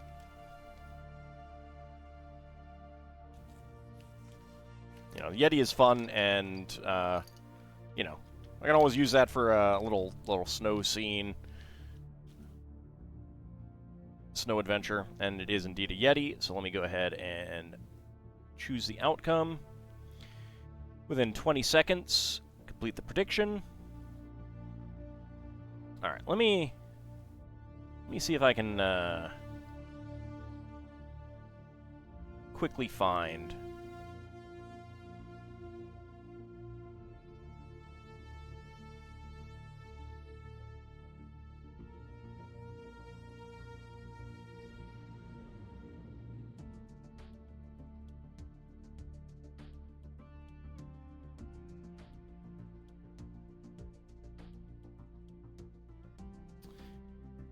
All right, let me see if this will say what the actual assortment is.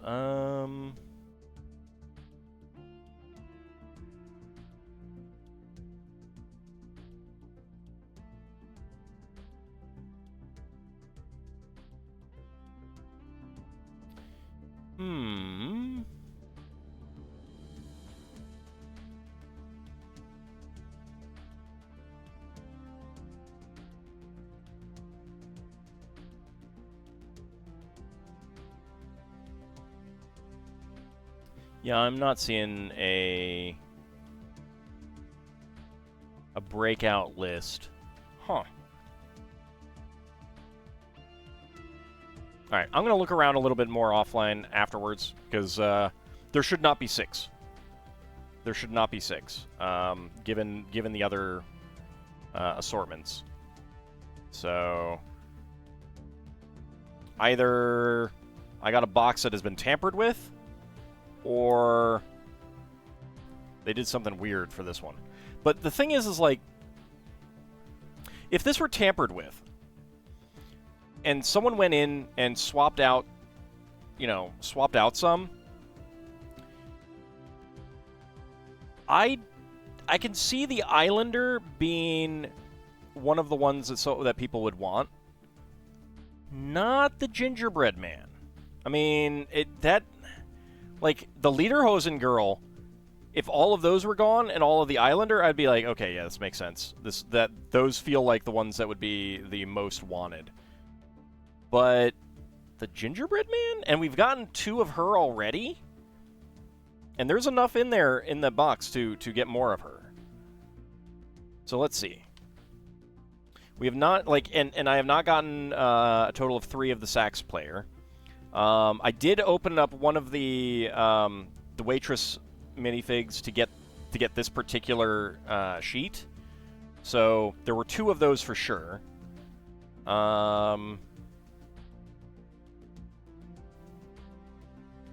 So 6 for those 2, 7, 8, 9, 10, 11, 12. Let me see how many we have left.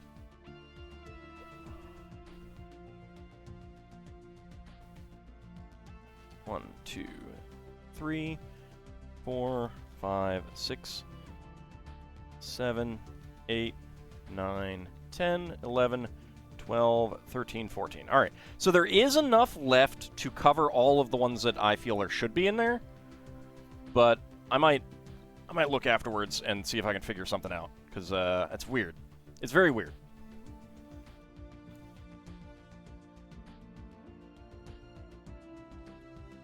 So we've gotten 6 Yetis. Oops. No, I don't want to take you off. It's very weird. Anyway. All right. That's enough of that.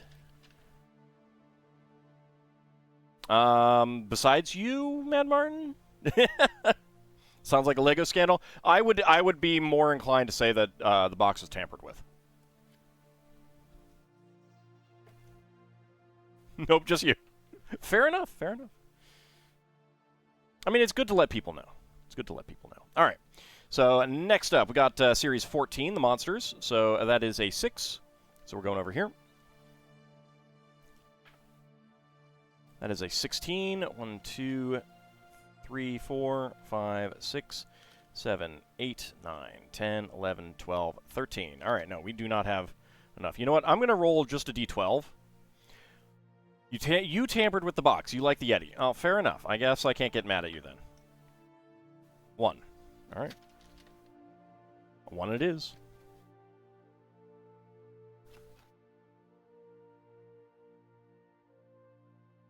Okay. Start a prediction. Can all guess what is inside the minifig pack? Get your predictions in. Probably a Minotaur Yeti.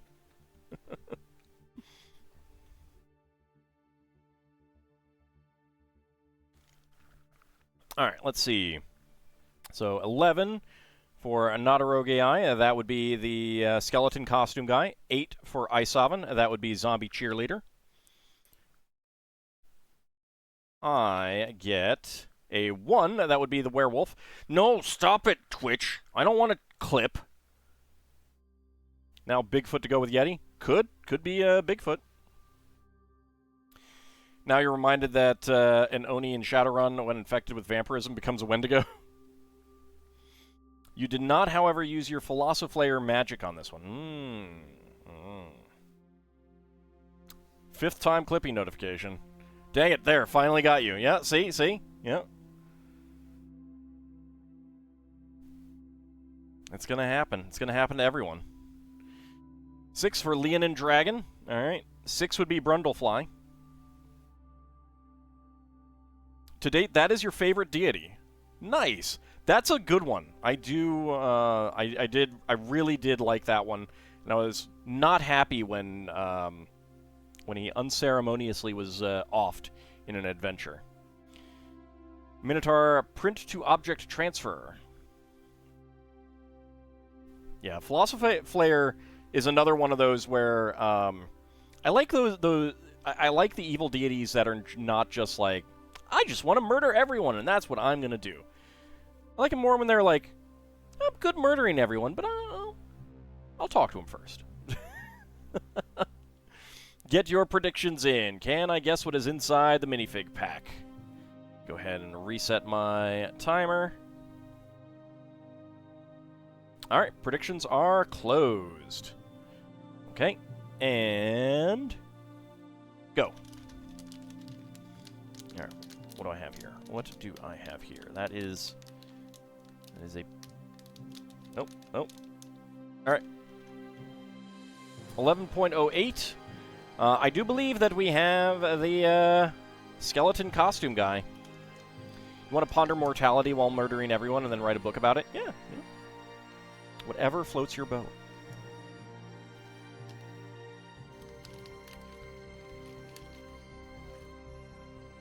Alright, that is indeed the skeleton costume guy. What if you used a tadpole on a beholder? They're not compatible. Oh yeah, I need to... So, 11.08. Choose an outcome. Within 20 seconds, complete that prediction. Who is getting the hams? Oh, I didn't read off the last time, did I? Bahamut and Kinshir getting the hams this time. Lord Canis and Isovan going for 20 to 50. Shield of Hope going for 50 to 60. And Lel Bunny going for no.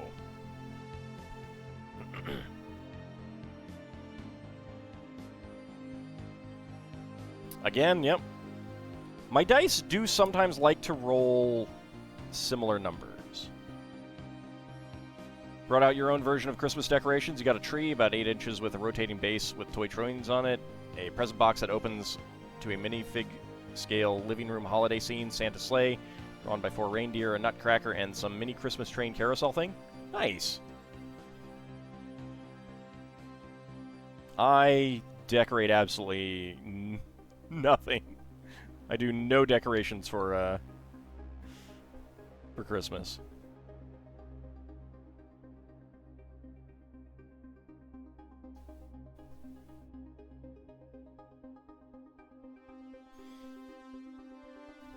Yeah, that's kind of warm.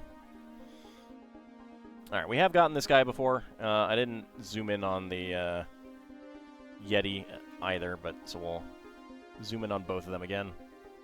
Again, my complaint about this minifig is not having printed skeleton legs here. Like, it's like, why?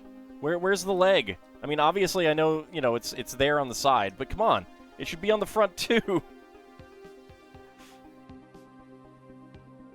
It's your domain. You decorate as you see fit. Oh yeah, no. I mean, I don't.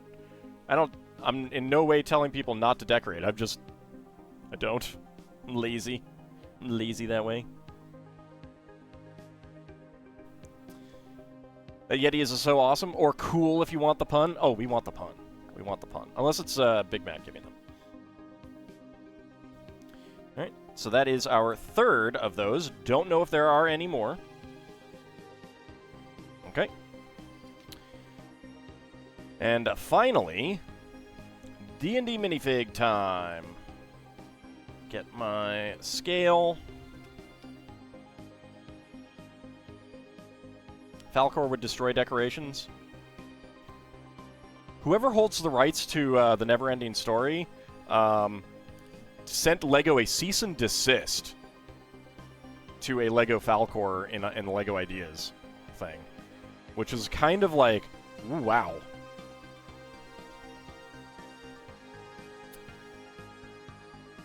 LEGO is also going to be adding like 150 more properties that are allowable on LEGO Ideas. I have no idea what, but... Time for a Lithid or future Lithid. Some of them not so much. Alright, 1. So we're going to the top. Lady of Pain can't be. Strahd von Zarevich can't be. Zos Tom can't be, but we can't get any more Zos Toms. Alright, 8. So let's pull that one out and get a replacement. Not too many replacements left. All right. So let me get the prediction going. Can all guess what is inside the minifig pack? So first I will shake it and make a guess. Then I will roll the die. Then I will weigh it, and we have our weights on the side here. And then if none of those are correct, then it will be a no. Alright, Bahamut got a 7. That would be the Mad Martin. Isovan also got a 7, so Mad Martin again. 12 for Not a Rogue AI. That would be Tasha. Picks up and rolls Bahamut 2. Alright, that would be the Gith Warlock or Sorcerer or whatever it is. All just shaking it. Yep, I'm shaking it. You have one other Christmas-themed set, a small one-room Santa's Workshop, but it's not set up because you've cannibalized a bit of parts from it. Third guess makes a lot of old-fashioned sense with a Minotaur old-timey printing press demonstrator and a Bahamut Leonin barkeep. Wish you had that awesome workshop set I built last year. That was nice. Which one was that one? Was that one of the gifts with purchase?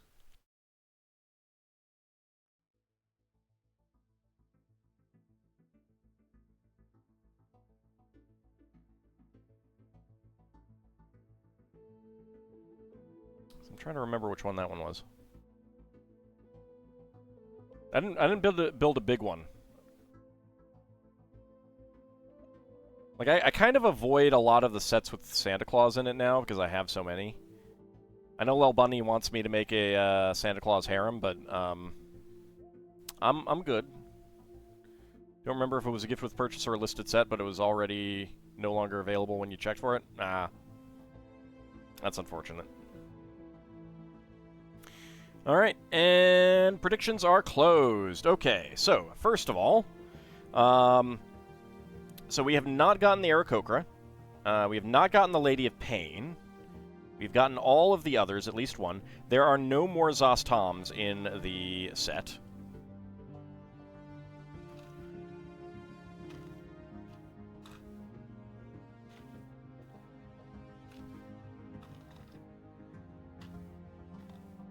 Alright, there's definitely some small parts.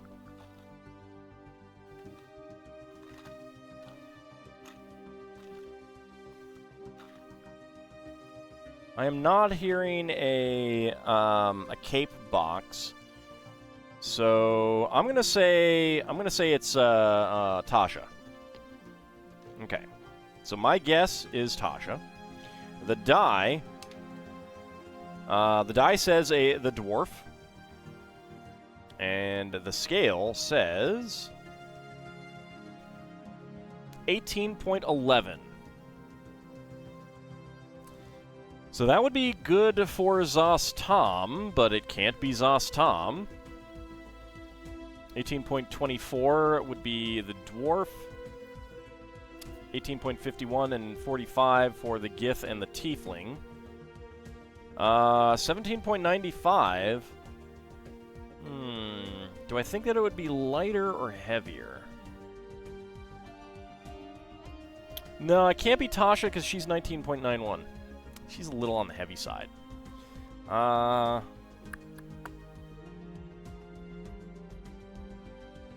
going to say the weight is the elf. I'm going to say the weight is the elf. Alright. So let's go ahead and scan it.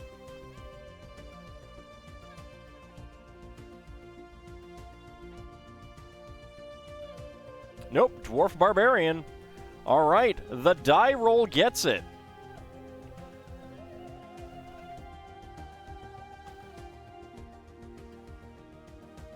Did I call Tasha the Witch Queen fat? No, I never did. Not at all. And that is indeed the dwarf. Alright, so let's choose the outcome. So that was the die roll. Yes with die roll. Complete that prediction. Alright, Lord Canis and Shield of Hope getting the hams. Very nice. Bahamut going for yes with guess. Ice Oven going for yes with weight. And Kinshir and Lel Bunny going for no.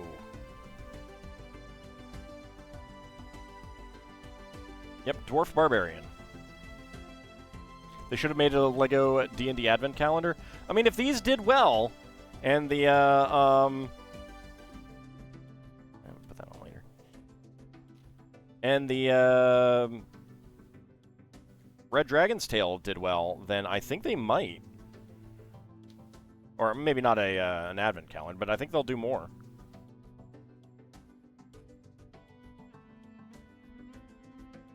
I hope so, at least.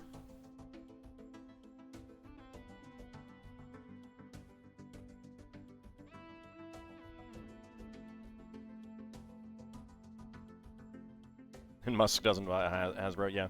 That too. Well, even if Musk bought Hasbro, I don't know that that would actually stop LEGO from working with them. Kind of unfortunate, but...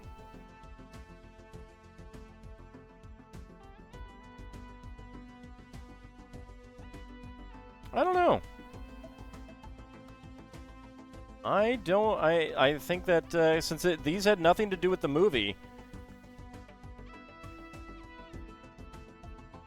I think there's a chance. I think there's a chance. Like, you'd have to see how these sold compared to the other minifig sets, and we don't have those numbers.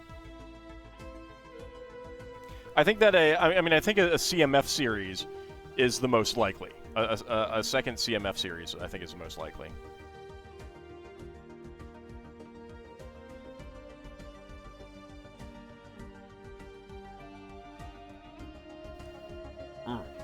Dwarf and me friend. I have lollipop. He like lollipop. Here, see here. See, yep. See, he like lollipop. Well, yeah, but it's just the one. Like,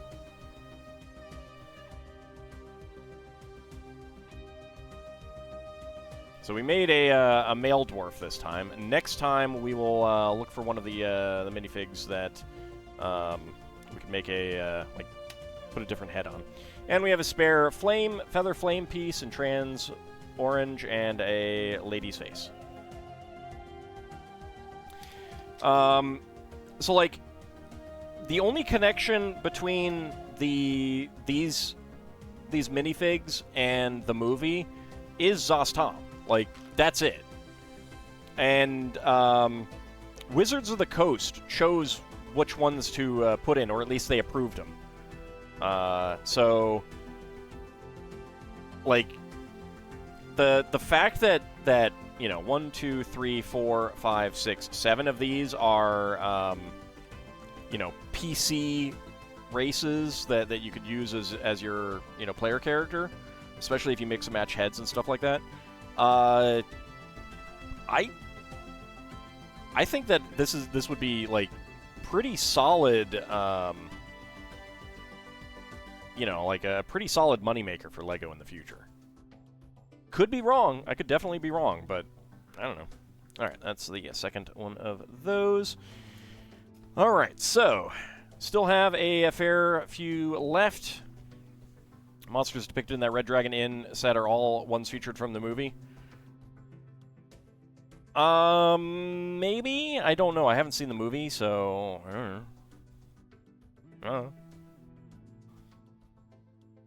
I just think that, like, if this series sold well, LEGO and Wizards of the Coast would be silly to not do more. So, and I don't think it has much to do with the movie in particular, because like this was all tied into the 50th anniversary anyway. So, anyway, that is where we're going to wrap it up tonight. Go ahead and let me bring the mini Ninjago buildings back on screen. Even if they are, overhead view. But lots of good little pieces in these. They're very, very cool. Broke that off, that's fine. There we go. Okay. But that is going to be where we wrap it up tonight. I want to thank you guys for coming out. Really do appreciate it. We will be back on Friday for another longer build. We have not hit the goal for the typewriter yet. We're still a ways away, so it will not be that. It'll be something else. What will it be? You will have to tune in and find out. So once again, thank you all for coming on out. Really do appreciate it. And I shall see you next time. See you then, everyone.